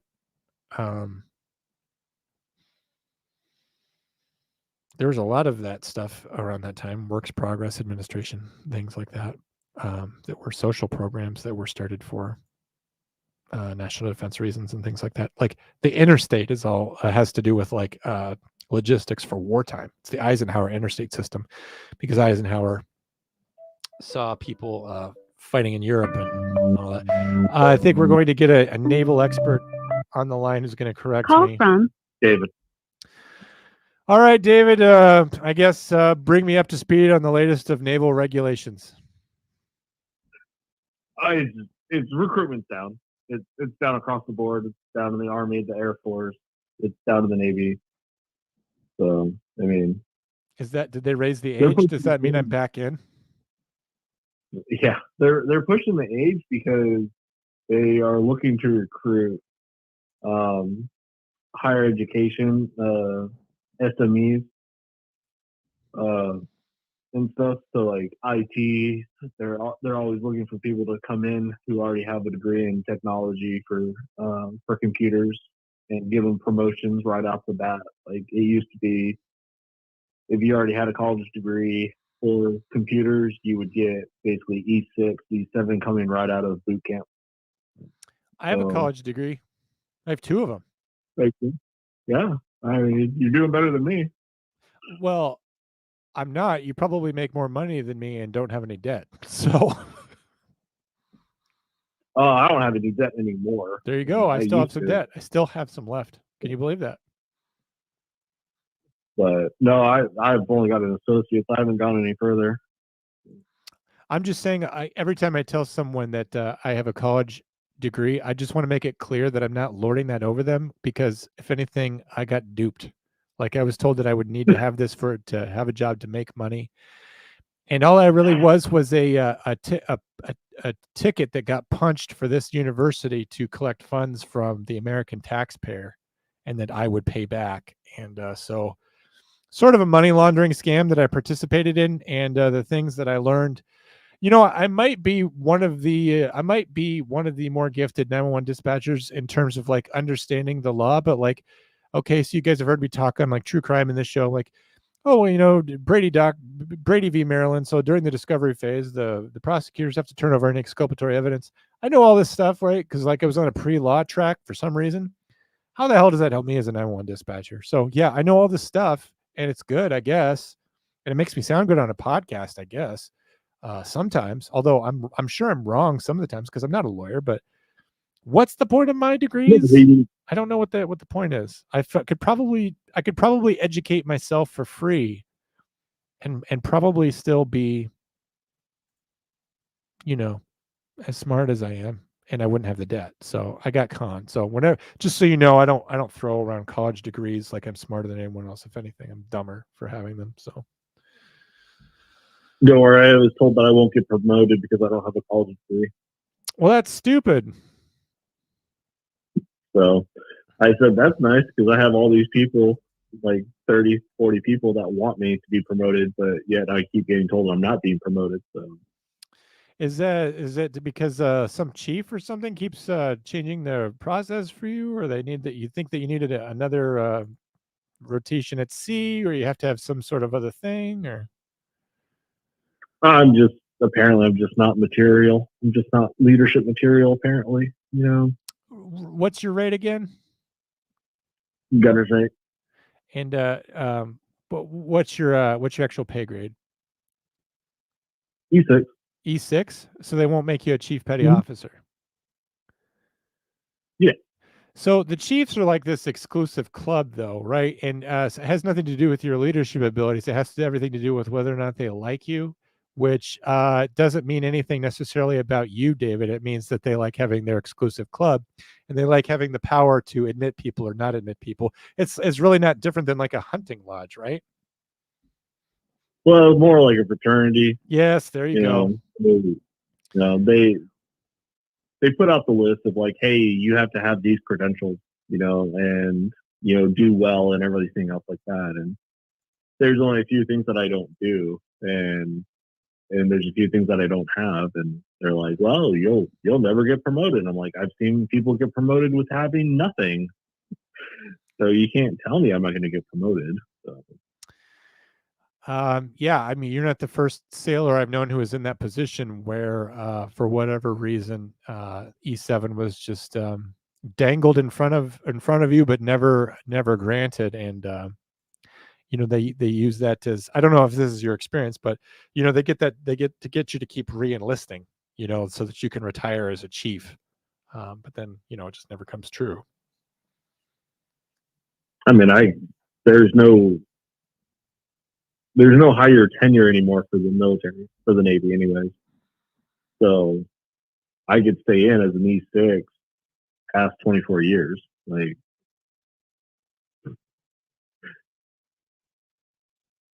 is that what you're planning to do? I'm trying not to. I'm just trying to finish up my 20, and just get my medical separation and then my retirement. What would you do after you're done? After you're done with your medical separation and your retirement, would you like just be full-time retired, or would you actually work, or have you thought about that at all? I'm going to take about a year or two off. Probably go to a trade school eventually, something like that. Is your skill set with weapons? Is that something that could translate easily to the free market? Whether or not you wanted to be like a gunner's mate at a local restaurant, or like, could you become a mercenary for a foreign country, or? I have a lot of training stuff. So I have like baton training. Like I teach classes on how to do baton tactics, how to take suspects down, things like that. So, cool. I didn't know that. I have a couple of things that can translate over pretty easily just because of what I do.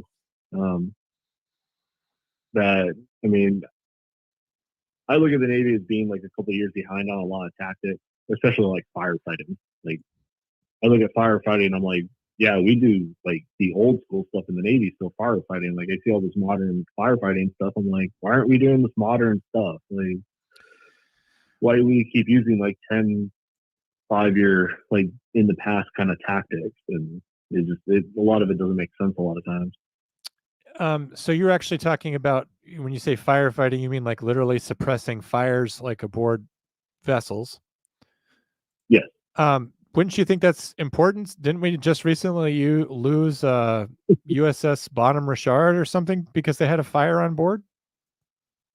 Well, Bonham Richard was there was some stuff that came out about that, and they found out that there was negligence and complacency, firefighting stations on board the vessel not being up to code, equipment not being up to code, things like that. So there's a lot of issues before the fire broke out, and then now with the knee-jerk reaction, there's more training, there's more tactics being done, but it's like the very nozzle on the fire hose. It's the one that can go from stream to fog.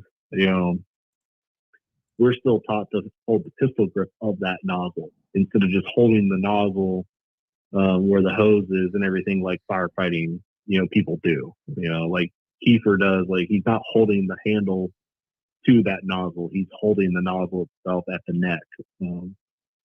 So there's a lot of things that it's just like there's better tactics out there, but nobody wants to teach them. In regards to the lost vessel, I mean, that pretty much comes down on the captain and his various department heads, doesn't it? I mean, well, I mean, that is one of the things that they tried to go after that seaman. Because the shit always rolls downhill. But I see it as definitely. I mean, if you're training and your maintenance of the ship, I mean, that definitely comes down to the master of the vessel. He's in charge of all that. I mean, if you lose, if you lose a ship in combat, you're automatically getting court-martialed. If your ship burns up while it's it's berthed at the pier, how do you not get court-martialed about that? Seems like you should be. True, but I mean, if there is anything done, it's usually done behind the scenes where a lot of us don't see it. I mean, well, I get that it's very embarrassing. It's very embarrassing for the Navy, but I mean, like we lost a whole ship for no reason. I mean, that's pretty insane. Yeah, I mean, you look at McCain, you look at the Fitzgerald. They both had collisions at sea, and it was kind of cut quiet on what happened to the leadership. Yeah. You look at the Port Royal, they ran aground on a coral reef, damaged their sonar dome, and I mean it was pretty quick to be, oh yeah, this person was fired, this person was relieved and moved on. You said that was the TR?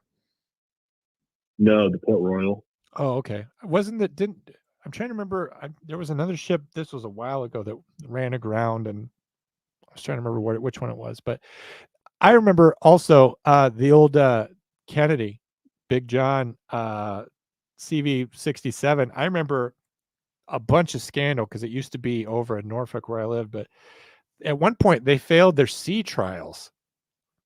Like there was huge scandal on that vessel. Basically, they weren't in fighting shape. Like if we had a war, they couldn't deploy. It was a huge deal, and that was obviously something that was going on in the 90s. So we have I wonder if that's just something the Navy is always dealing with, is a certain amount of incompetency, and we just don't want to talk about it, or maybe you're not really at liberty to say. I don't know, but it just kind of scares me. That we'll have a vessel burn up here in port. And it's not, no one even knows or cares about that actually happened.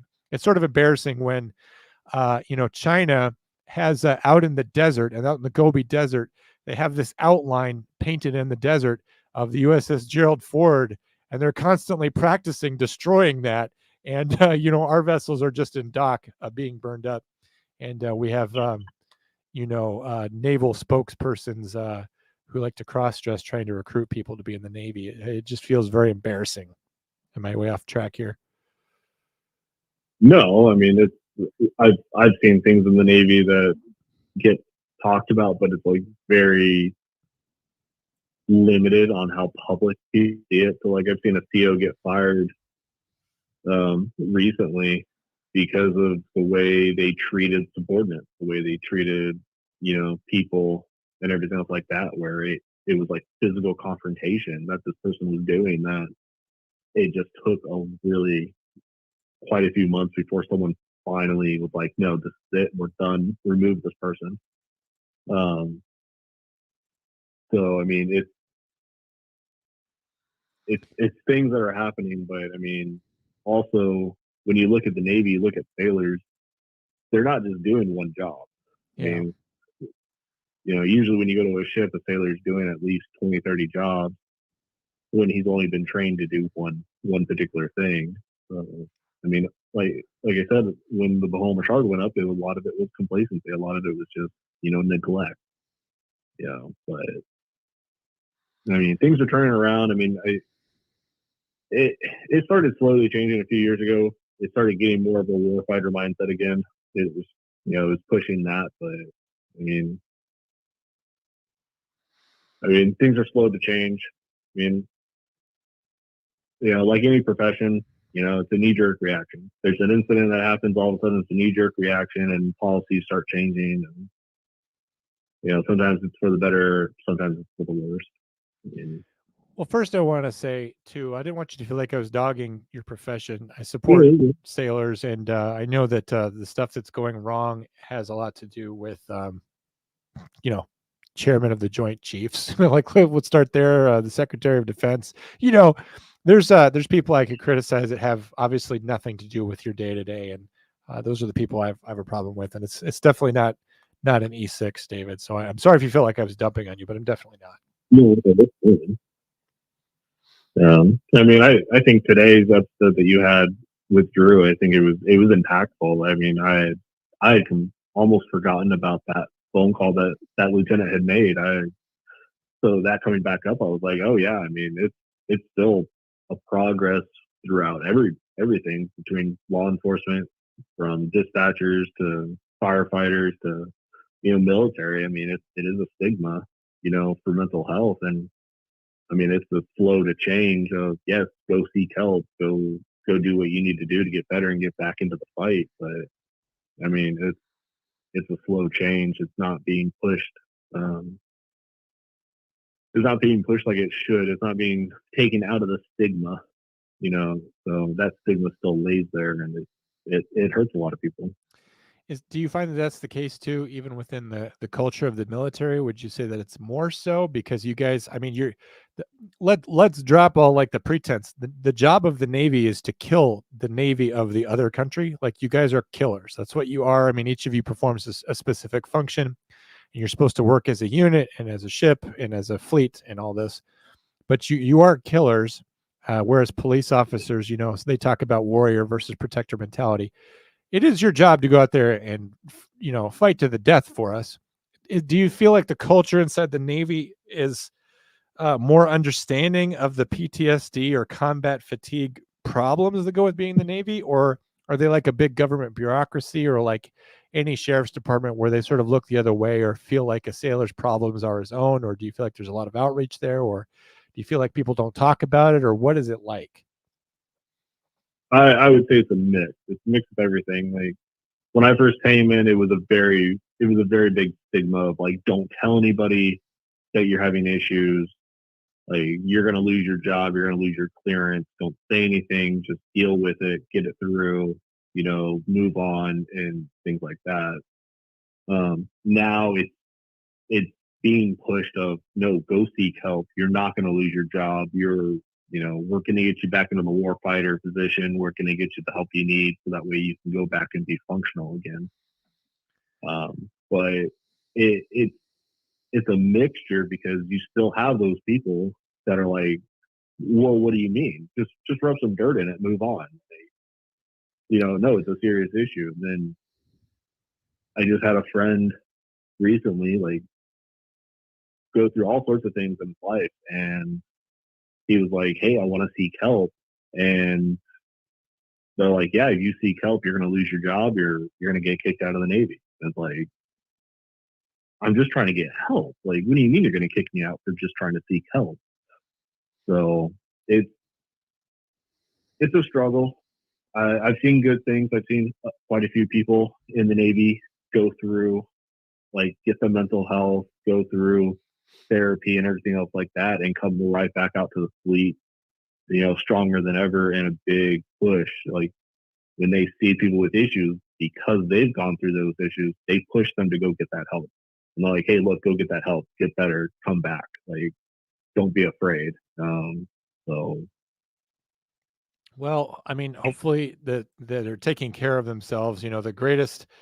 I've seen this in their commercials. Maybe it was for the Marines, but it's like the finest asset that we have, or the best weapon we have, is our people, or something. It was some kind of thing about very pro person in terms of getting them to be all you can be in the Army. I'm not sure which branch it was or whatever, but hopefully they actually are treating you that way. The thing is that PTSD, what we used to call combat fatigue, and before that shell shock, something that you guys have always been dealing with. And police officers have to a certain extent, but our country has really driven off the deep end in terms of the violence, the war on police officers, and the kinds of trauma that we're seeing. And I think it's a lot worse than ever. And but you guys have been dealing with that too. And sailors live under unique circumstances. You have to be a volunteer to be a submariner or whatever, but the psychological stress of being away from your family, being on a ship for 6 months at a time, being on the other side of the world, having to be on a ship, be on duty all the time, hot bunking, all that fun stuff, everything that goes with being on a ship. And it's just a different environment. And of course, just the status of being an enlisted sailor, of signing all your rights away, and having to just basically live as a cog in a machine and all that.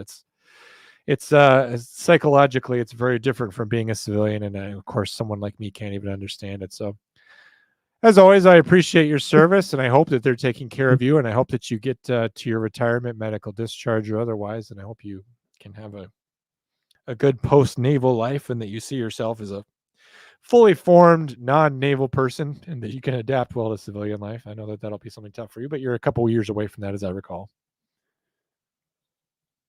Yeah, a couple of years. I mean, I adapt pretty easily. I mean, after doing everything I've done and dealing, just trying and going through the issues that I've gone through early on in my career, I think that benefited me, because I'm able to help the younger sailors that do come in who have, a certain mindset, and then all of a sudden they see what's happening and they're struggling. I'm able to help them because of what I went through, and I can get them on the right path.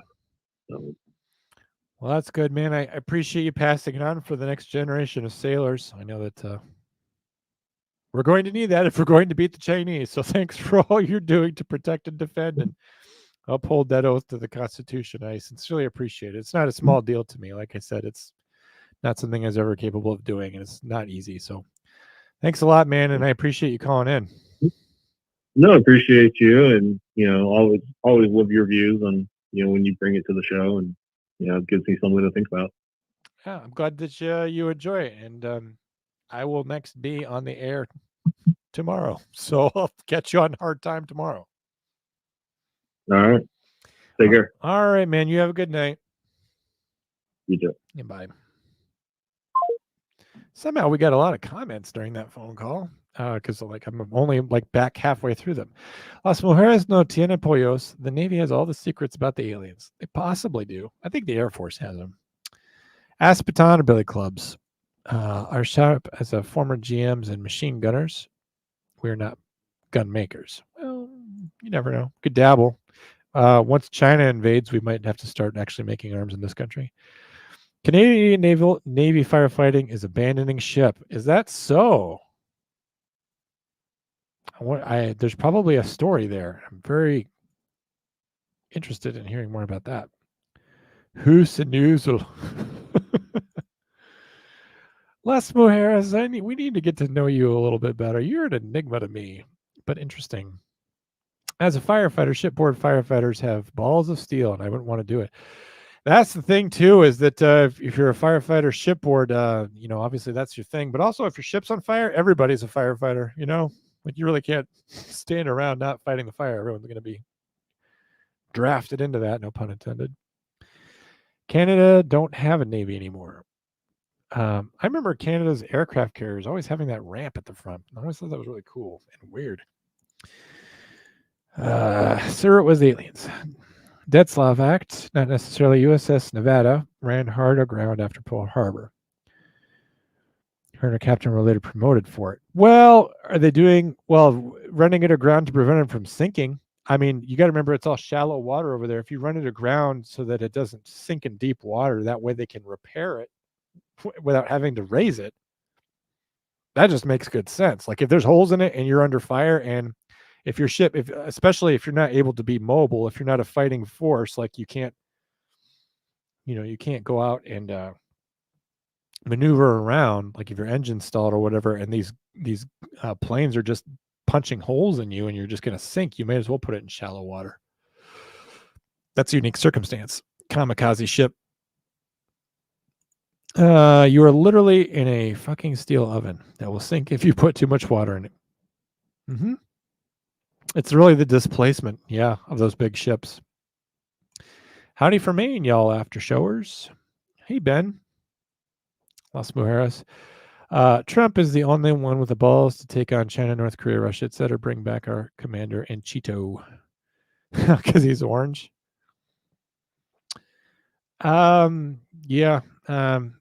He did seem to be taking a stronger stance against those guys. The other night, the news was on in the gym, and I don't remember what was on. Something about tariffs on Chinese products, and I remember just kind of rolling my eyes about that. Not that I'm making any kind of a statement on it, other than I just don't like seeing Biden on TV. Not a big fan of him. Soon policy will be written in computer code, and RoboCops will be good overlords. I know, I can't wait. And I don't just say that because I'm being heard by machines all around the world right now. I think that was a joke on The Simpsons once too. My buddy's retired Army, and he says all the time their motto is seek, search, and destroy the enemy. That's a good motto for us all. I think I should have that as a motto. Should I get that tattooed somewhere on my body? Every time he says the Navy, I think Village People. I know. If you don't grow up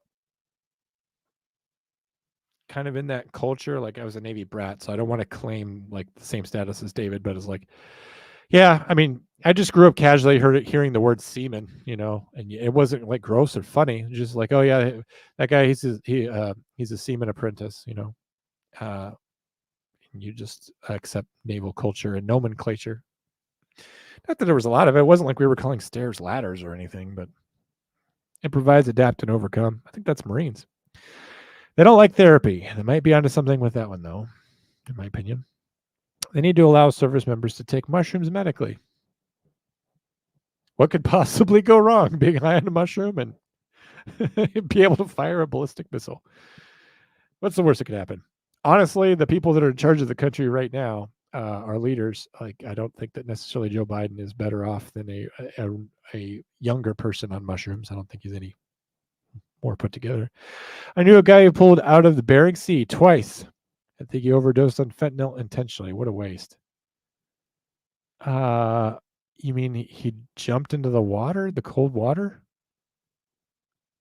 Oh, that is a sad story. I am back from cooking. Cooking got to make up for last time. Los Mujeres, you're a Marine brat. What did you cook? I went on the record that I welcome our AI overlords with open arms. Ones and zeros all the way, baby. That's for me. It's not cold, steel, and indifferent to the suffering of humanity. I don't want a part of it. Skynet overlords, we pray. I like we all know that the fix is in. And we just know that every 80s movie about the future is true. There's no choice. We have no options. Scary, though, right? We talked about this on a true crime episode. Like, look at how far AI has come just in the last year. You think Minority Report's not going to be a thing? If you haven't seen Minority Report, basically a guy gets framed for murder with computer generated imagery that's like shown to a guy that can see the future. And he's seeing this footage, and the guy that can see the future, he's called a precog, he can't tell that what he's seeing is fake. And so Take the precognitive person, the guy that that lives in the little swimming pool and tells the future. Take him out of it.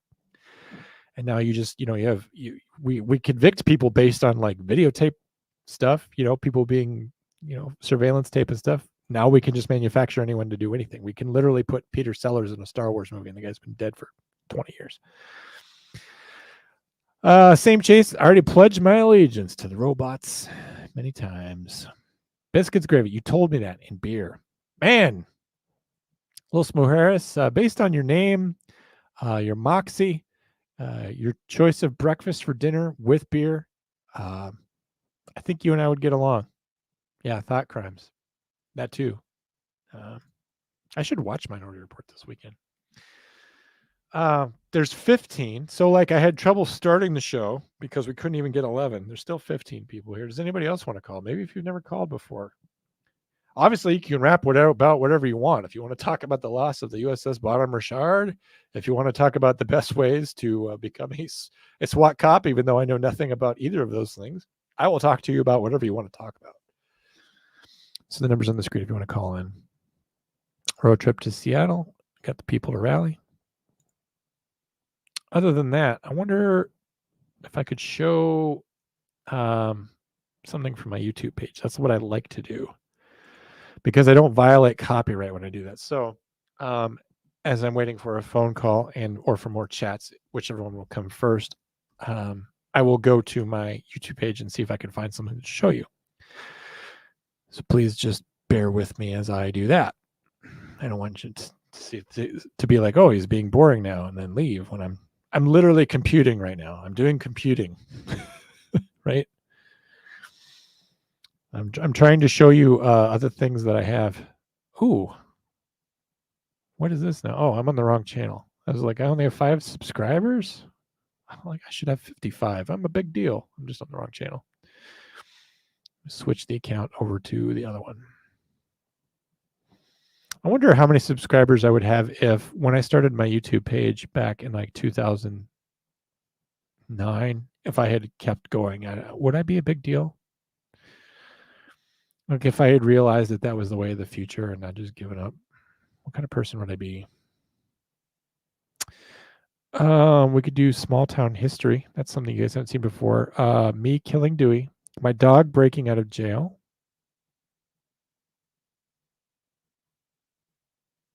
Maybe. Either one of those would be good. Boy, a lot of my content seems to have disappeared. Maybe I took it down. I already played you the one where I eat the chicken sandwich. The one of me feeding Dewey root beer. That one might be the winner. I think I might do that one. It's longer, but like, what do you guys care? You've been here 3 hours. Like, you'll watch a 6-minute video, won't you? One would think. You're too shy to call. You can call in. You're a badass. You're a Marine's daughter. Like, I'd be afraid to walk up and talk to you, and you're eating biscuits and gravy and drinking beer. Like, you're probably tougher than me. You're too shy. Come on now. No, big dill. I don't know what that means. Old John videos. Yay. You guys like it when I was young? You like seeing that? I have quite a few of those that are not on this computer or on my YouTube that I need to dig up. They're on an old computer, and I bet I could dig them out. And it's stuff from like 2000. Like I said, 2009. I vote root beer. I can't promise you're going to enjoy it. I'm just going to show you. First of all, I don't want you to be like, yay, we're going to see something awesome. You might just see a thing, and it may not be that great. It's basically us just you have a good night, Foxy. It's us just tasting root beer. I look forward to the day where AI robots take over policing so that the public will want humans to do policing again. This guy figured it out. He knows the solution to the problem. He knows that in order to get police officers appreciated again, all we have to do is hit rock bottom where we are policed by machines. And some machine decides to enforce the law without human discretion or without empathy, and we think, why can't we police ourselves? And by the year 3000, we'll be back here where we are now. It's got to be better than what you showed that video that Kendra sent you. Did that bother you? The time when she laughed with the wine or the beer coming out of her nose. One time she sent me a kind of a silly video that I didn't like as much. I'm blushing over here. People might recognize my voice. Then lynch mobs start forming, and I'm all out of pitchforks. Why would people recognize your voice? Are you famous?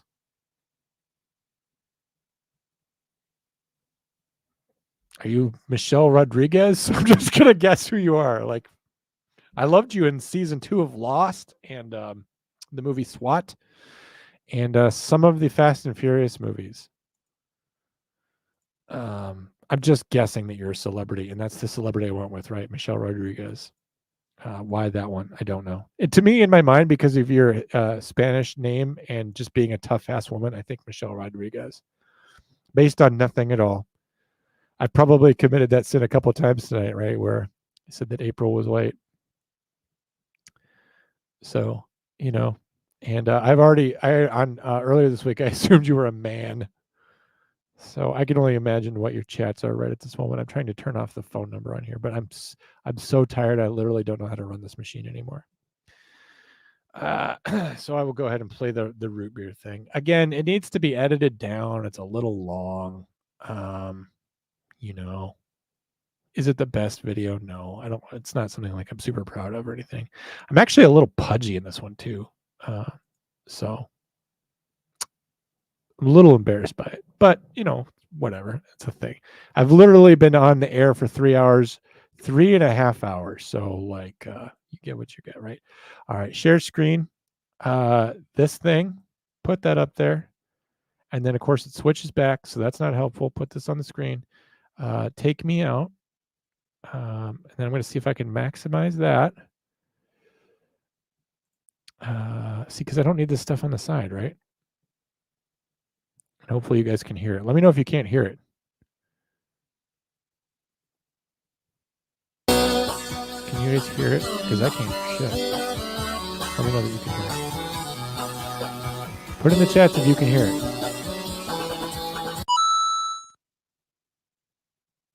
So we're here with Dewey Nordmans. He's the root beer expert. He's Please a big indicate fan of root something. beers. That He's had them all. you can hear this He knows all, we have 6 because I root can't hear beers anything. here today. He's going to sample 3 of these, and he's going to be able to name them. Are you ready, Dewey? I think so. Okay. I'm going to pick just half of these root beers. So only 3 of these, and he's going to identify them. Okay. So you excited for a nice frosty cold root beer? I'm trying to throw it. Or a nice room temperature root beer? Or something. How old were you when you started drinking root beer, Dewey? How old? My goodness. Is that a stupid question? It doesn't matter at all. You're a kid, probably 6. Okay. Now, do most root beers have caffeine in them, or how does that work? Oh, so that's kind of the big appeal. No caffeine, probably. I don't know. Right. Okay, so let me pour those for you. You can hear the bubbles. Yeah. Okay.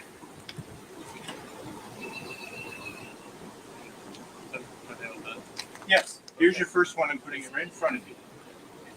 Okay. So, I just drink it now? Taste it, swish it around deeply, whatever you need to do to make sure you get a good taste.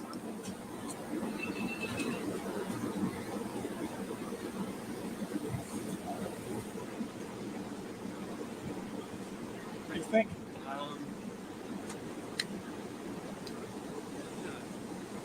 Maybe you need to drink more of it. More? Yeah, just keep drinking more of it. You want to get a nice deep quaff. Make it get in the nostrils. What do you think? Can you name that root beer? Can I name it? Yeah. I don't know if this is Sioux City. It's a good guess. You ready to move on to the next one? Yeah, Okay. I don't. That one that's got me stumped already. I'll come back to it. Okay, I have an idea. You're of just what it might warming be. up. It's You're not- just warming up. It's not Sioux City. I think I have an idea. There you go. Sorry that they're warm. We just got them from Ace, so we didn't warm them. We didn't cool them down in the fridge. Okay. That's okay. Maybe it's like European, like you know how they drink their beer. It's warm. Sure. Okay. Maybe get a nice smell. Drink it down.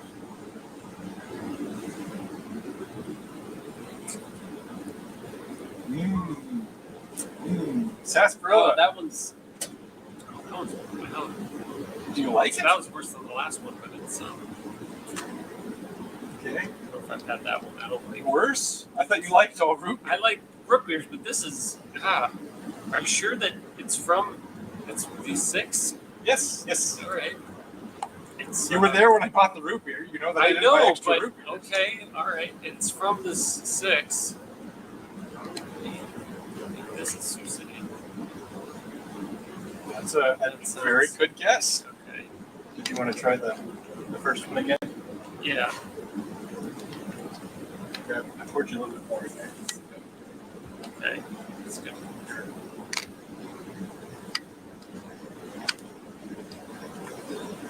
Why are you? What's wrong? No, I like it. I just. You like it? Nice malty flavor. This I don't know how closely you looked at the bottles. This one says it has a caramel malt on it. Is that what you're getting? Maybe you're not used to caramel. This one, yeah, okay. It's that sweet Trying to caramel. be vegan, so.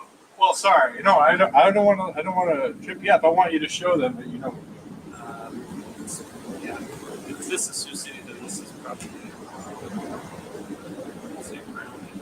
Okay. You ready for the last one? Okay. Okay. All right. We're gonna go ahead and give you the last I one. guess. Here, this is going to be a good one. Yes. Okay. I hope it's. It's healthy flavor.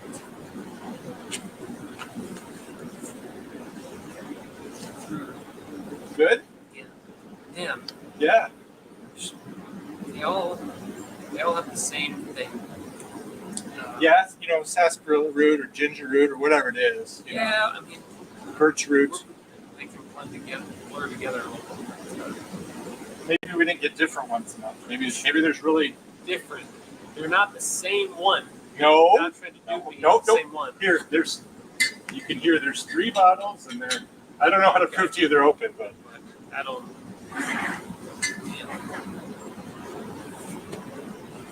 what if I told you you did get one of them right so far? I got one of them right. What was the second one? Yeah, it was the second one. That's Sioux City. Okay, what's the last one? It's this one. Yeah. Drink. Just drink the rest of it. Just really. The rest of I it. think yeah. Well, you like I gotta. just drink it now. Why are you? What's wrong? No. It just doesn't. Man, it's like a bad batch or something. This just doesn't. Well, I guess No, I don't. All right. I don't. Can't drink anymore of that one. All right. Well, why don't you go ahead and take off the blindfold? I put cat pee in them. I had to spend all weekend in a bar to get this much pee from feral cats. You drank so much cat pee.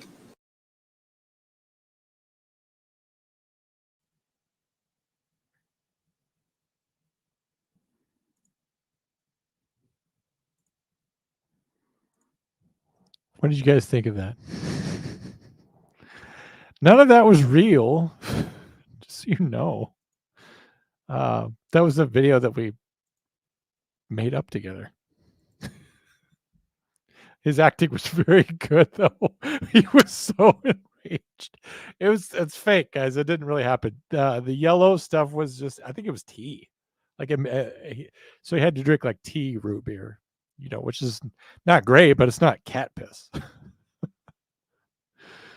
It was just a joke.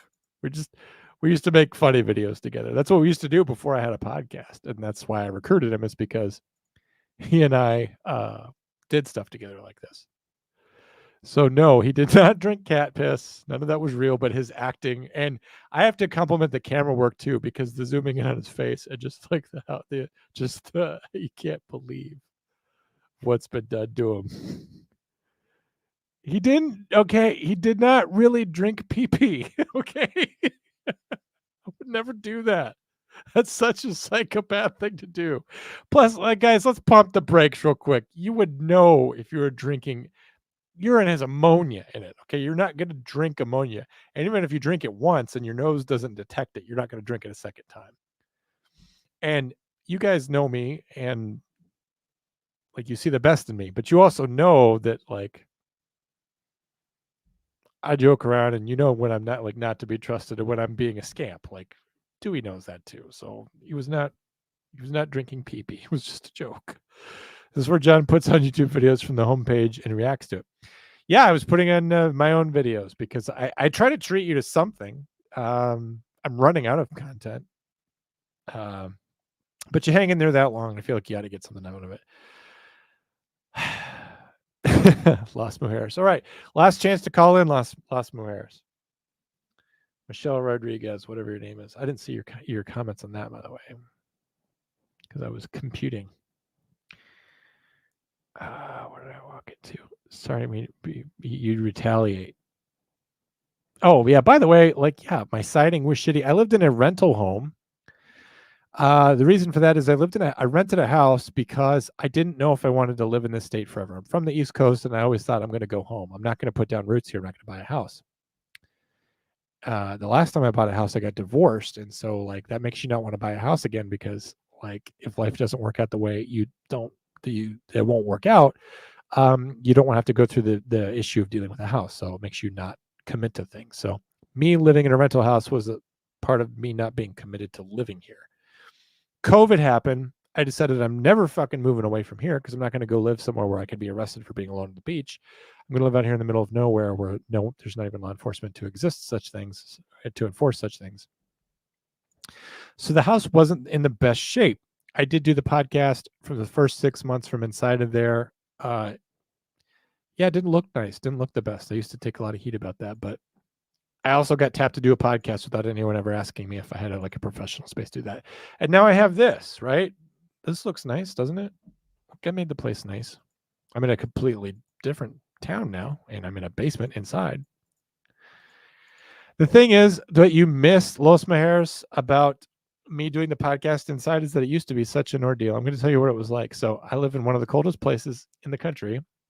I would come home from work and have to drive straight home, get home, go into the garage, which is detached and not heated, go in there, take my car battery from inside the house where it's warm, put it in my car. I have a Dodge Challenger that I don't drive in the wintertime because it's rear-wheel drive only, and I can't go anywhere in the snow. So I keep that in the garage because it was my nice car. But you can't have the battery outside in the wintertime because the battery will go dead. So I keep the battery inside. So I bring the battery outside. I put the battery in the Challenger. I back the Challenger out of the garage so that I have a place to do the podcast. I have to start a kerosene heater out there. Otherwise, you're going to see my foggy breath the entire time I'm doing a podcast. I had to go out there, start it up 2 hours before the show to get the place warm enough.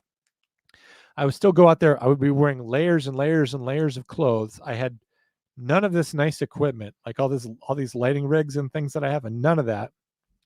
When it was too cold, several occasions, because the show started in January, it was like 35 below, and there's just no chance I can survive being out there. I'll literally die. So I would do the show from inside. Like our first episode, I'm literally at my dining room table, and the mic is bumping the table like every 2 seconds, and it sounds terrible. And so the kerosene heater would warm the place up, and by the end of the show, it would finally be warm in the garage. There would be fumes from that. I would be dizzy. I would be loopy. It would get too warm inside once we finally got into February or March. And because the siding was decrepit, the roof was also decrepit. And if I got the inside of the garage too warm, water started leaking down from the ceiling. One time I'm doing this podcast and I've got this Rodecaster, this nice piece of sound equipment, and water's dripping onto it while I'm doing the podcast. I'm having to go like this to stop water. So I have come from very, very, very, very, very humble beginnings as a podcaster. One time I did a podcast from the inside of my Challenger because In the garage, I needed to record an episode of Hard Time, which is a podcast, which, by the way, drops tomorrow. If you're at all interested, since you'll hang out with me for like 3 hours listening to me talk about nothing, it's just possible you're interested in hearing me talk about jail tomorrow, which will drop tomorrow afternoon. But we had to record an episode of Hard Time, and someone was mowing their lawn. I'm like, well, I can't record an episode of a podcast because my neighbor's mowing their lawn. So like the soundproofing inside the Challenger is pretty good. So I literally like pull all my podcast equipment inside the Challenger. It's 115 degrees in there. Yes, the sound is all nice and dampened and I sound great, but I'm literally inside a Dodge Challenger recording a podcast. So no one has come from more humble beginnings. That's why I really appreciate the money, because you guys have no idea how far I've come. I used to be broke as a joke podcaster. Pathetic, really. Looking back on it, I mean, it was maybe not pathetic, but just humble. Dewey's face, I know, that was a good one. Too funny. I'm glad some of you liked it. I'm sad some of you think that was real and that I would actually make my friend drink cat pee-pee. You scoundrel, John. You bamboozled me. I like your word choice. You've got a powerful lexicon. Very praiseworthy. I like that. East Coast has blue light laws, though. No booze on Sundays. Those laws exist elsewhere besides the East Coast. I think the thing that I hate most about being from Virginia is that government controls alcohol there. You have to go to the alcoholic beverage control store to buy booze. It combines all the joy of like seeking a delicious beverage with which to celebrate a fine occasion in your life with going to the DMV. It's awful. We don't have that out here, thank God. Utah has it too. I have a Challenger too, black. Mine is jazz blue, and it has a white vinyl decal stripe along the side. It is not a 6-speed manual or an 8-cylinder with a Hemi. Everyone always asks me that. My Ram 1500 has a Hemi. My Challenger, I bought that also at a much more poor time in my life. As I'm telling you all about my poor podcasting circumstances, of course, my Dodge Challenger is the 3.6 liter Pentastar V6 automatic. Has basically the same engine in it as a Dodge Caravan. So looks pretty, but is easy on gasoline and it's easy on my insurance. And so it's a nice car. I try to keep it nice. I try to keep the mileage low. But it's the first brand new car I ever bought for myself, and it's 2014, so it's 10 years old now. But yes, we're Challenger buddies. That means you will probably park next to me if you see my vehicle at the parking lot. The smell of kerosene is comforting to me. I told you guys earlier in this episode, I grew up without like loving parents. I also grew up without heat. So kerosene heater, the reason why I used a kerosene heater in my garage is because we had a kerosene heater in my house growing up. And our kerosene heater in our house growing up actually was not being properly maintained or cleaned to the point where we would turn it on for heat, and we only had it upstairs. There's no heat downstairs. It smoked all the time. All the walls in my house all had soot all over them. And when I woke up in the morning, I would cough, and I literally, like, not to be gross, but like I would have mucus, and it would be all black. I literally had black lung from the house I was growing up in. I literally lived like as a Pennsylvania coal miner from 1950. You still rent? Nope. I own the house now. I own it in the sense that the bank owns it and I pay mortgage. So no, I moved to the countryside and I bought a very nice house that would cost like 4 times as much as the town I left behind. No Jack in the Box until West Virginia. I have never been to a Jack in the Box. What year is it? It's a 2014. You can always swap out the motor. That's true. And that's part of the reason why I keep it around. Should I take the Hemi out of my Ram and put it in the Challenger? Then it would have some zoom on it. Those V6s are still fast as hell. Yes, Chase, it has 303 horsepower, and the speed record that I have set with it is 139 miles an hour. I don't know what that is in kilometers per hour for Tanner, but I guarantee you it is against the law, and it is very dangerous. But I think that's my speed record. It was 139. So it's pretty fast. It's not, the acceleration rate isn't something that's going to impress people, but its overall speed is good. Caravans have a lot of pep to them. They do. I know that Tanner is coming to the defense of Chryslers because many of them are manufactured in Canada. In fact, I believe if I run my VIN, it will probably tell me the point of origin of my vehicle. And I would be very surprised if it did not come out of Canada. I also have a WRX. My dad loved the paratable kerosene heater for maintaining house warmth. Yeah, the smoke was a down point. So just make sure you keep it clean. Do ventilate it, if you start to feel sick. Mine is also 2014. That's funny. Yeah, but yours is apparently. See, this is what I don't get. Why are you intimidated to call in? You're a Marine's daughter, which I have a story about that if you don't mind.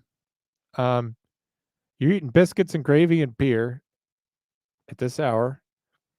You've got a Challenger that puts mine to shame. So you're a girl with a muscle car.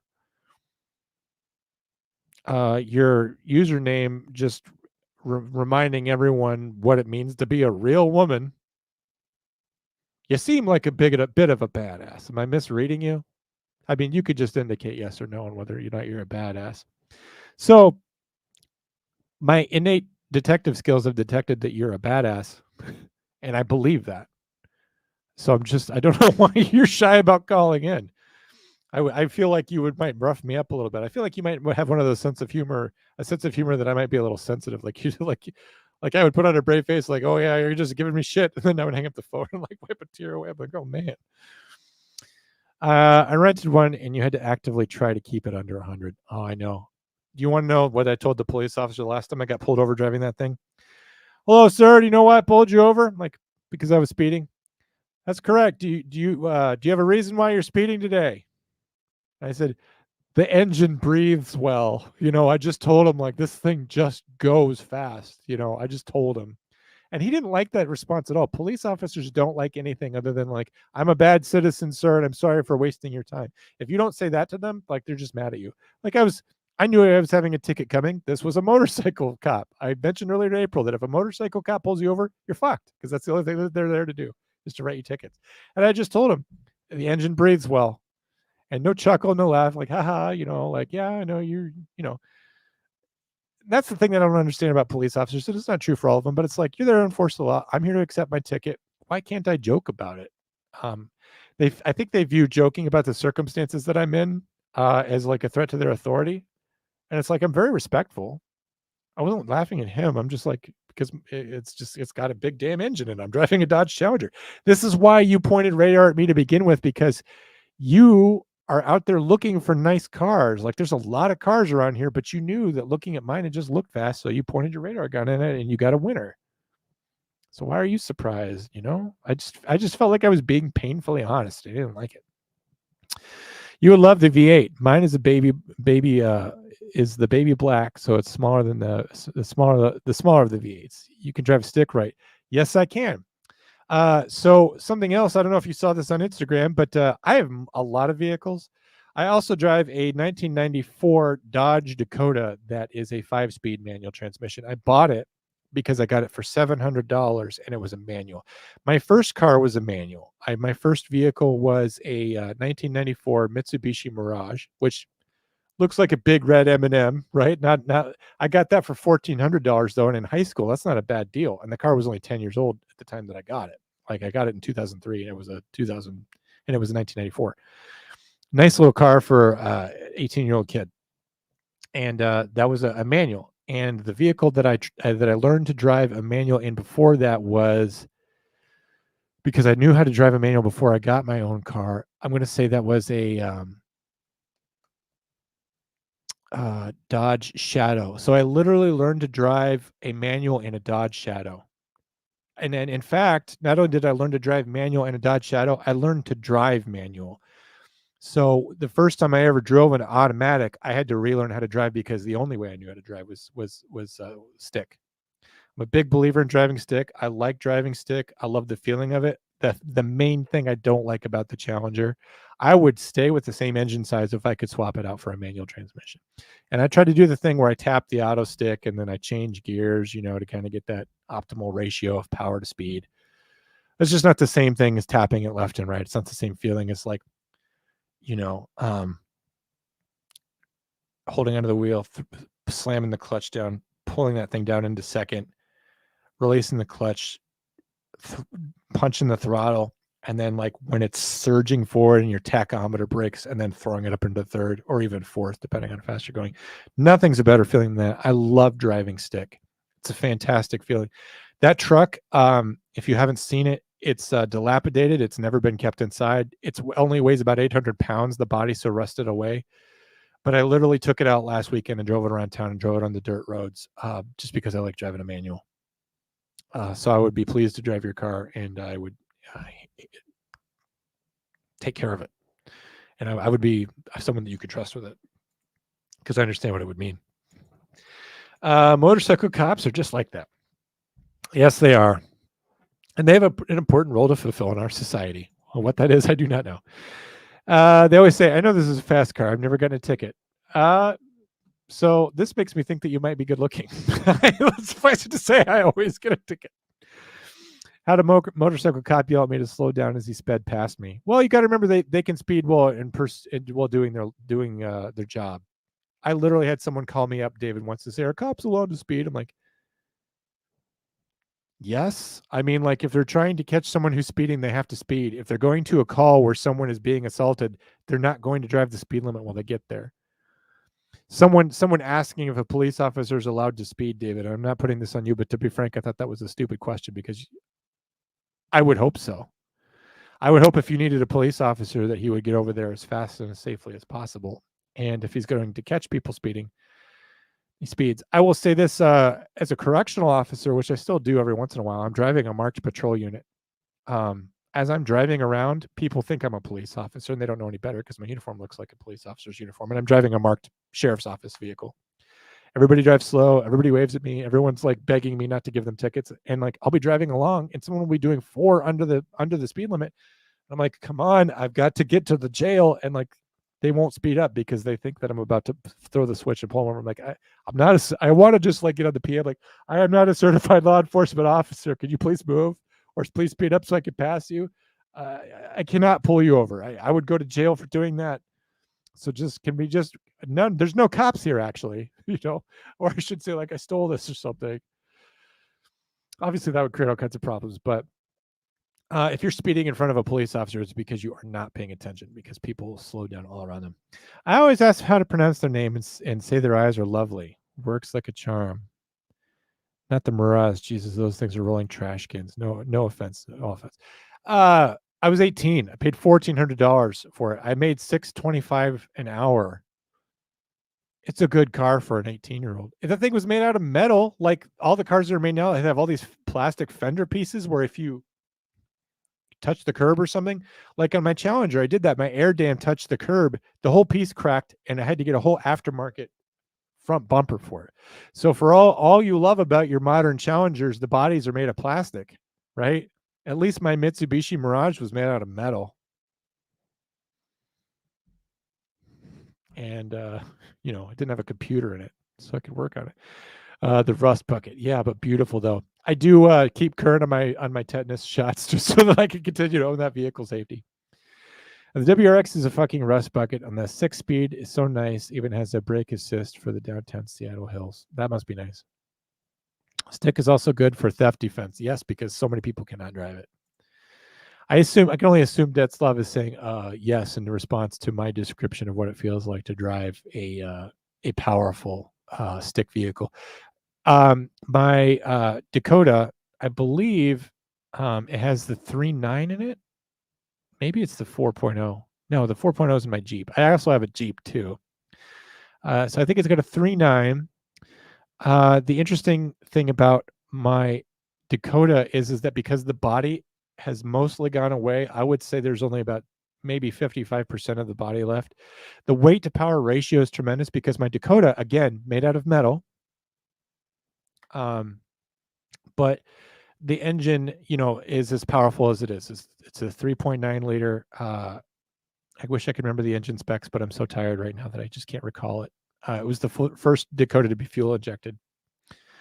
But anyway, it's got a more powerful engine than, again, my Challenger's a 3.6, my Dakota's a 3.9. But the Dakota is a small pickup to start with, and then because most of the body's rusted away, the weight to power ratio on there is tremendous, and my pickup, rusty and ugly though it is, has quite a bit of get up and go. I don't know how many horsepower it has, and I don't know what its 0 to 60 time would be, but it's enjoyable to drive. The only reason I own that vehicle still, I pay for license plates on it. I never drive it anywhere. Specifically because it's fun to drive. I drive it out on the countryside, and I'll park on a dirt road, and I'll jump in the back, and I'll put a folding chair out there and just watch the sunset. A wonderful truck. Got pulled over 3 hours after I bought my new truck. I thought of it after I told him I wasn't used to driving something that could actually break the speed limit because the whole truck was 98 Dakota. The last time I got a speeding ticket, which was so recently, I was in my Challenger, and I said, like, I'm sorry, I'm not used to driving this thing. I'm used to driving a Jeep, and the Jeep is big and heavy, and I never speed in the Jeep, and it doesn't have cruise control in it. So, like, I'm constantly aware of how fast I'm going.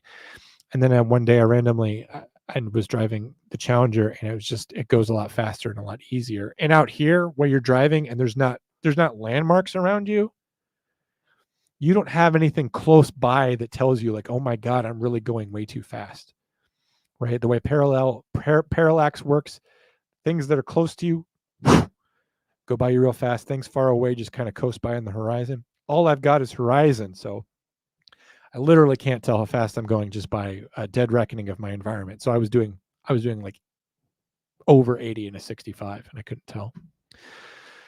Tanner, my 4x4 Toyota saved me from being stolen once in Ghetto Federal Way. Yeah, they break in and then they don't know what to do. Oh, no, yes, was cop speed. Okay, sorry. It's 10:18 here. It must be getting late for you easterly peoples. Yeah, I can't argue with the age of cars having turned towards plastic body materials. It's awful. Thank you. I'm glad we found some common ground there. It's very late for me, too. This is the longest after show I've ever done. We're coming up on 4 hours, which is a record, people. And for a show that I didn't think would last half an hour, thank you for helping me set the record tonight. I appreciate it. And thank you for a lot of those people who donated money. I have left the building. April, probably Michael, and others. But I appreciate you donating money. All the special ladies love my 4x4 black guys. Love the Challenger. These are the facts.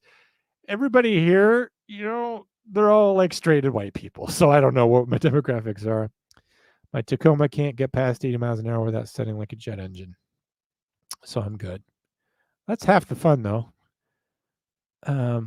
Good night. Good night, Detzlav Act. I appreciate you guys. Just to call out the guys again, one last time. April, $4.99. David J, $5. Not to be stopped there. Mike Dutcher, who I have to go to bed so I can get up tomorrow and mail him this stuff. David came in again at $20. Felony Melanie for Dana's Keys, $5. April for packing tape with my beard trimmings. I have to do that tomorrow too. Great dance moves. I feel like those were definitely not worth $50. I don't even remember doing those because I appreciate John, Drew, and Dewey. The money will probably, and Dana, the money's going to go probably first, I would guess, to Drew just because he's laid out so much money to get this going, and then Dewey if I can help it just because he deserves it. Detzlav, $5. Thank you, sir. Michael, $20. It's making John uncomfortable. It really did. Play that back if you guys want to see me not knowing what to do with myself. Taxes, never heard of it. That's the thing. If you don't think the IRS is watching this, you're probably wrong. Lauren came in hot, $50 because he wants that icon. He'll get it. Faulkner says, we love it, John. Thank you, guys. And Detzlav again, $2 because he hates me. I appreciate that. Thank you for staying around for 4 hours. Fantastic. I appreciate all you guys. We will catch you here on Monday for another episode of The Coffee Break. Those are kind of fun. I kind of talk about stuff in the news and whatever else I want to and share memes. I'll have memes for you on Monday. Hope you guys have a good weekend. And again, thanks for all the kind comments and the money and for just reinforcing that everything that I've put in to get this done over the last 17 months is all for a reason. It's nice that that's paying off. I like that. I'll finish off your comments just because that's what you're here to do. I think some of you guys are talking to each other. Okay, there's where we were. As a police officer, 99% of the calls I go to do not constitute lights and sirens, but I still go quick because the whole expects. Yep, it's true. I was actually really sad when I found out most calls were not lights and sirens.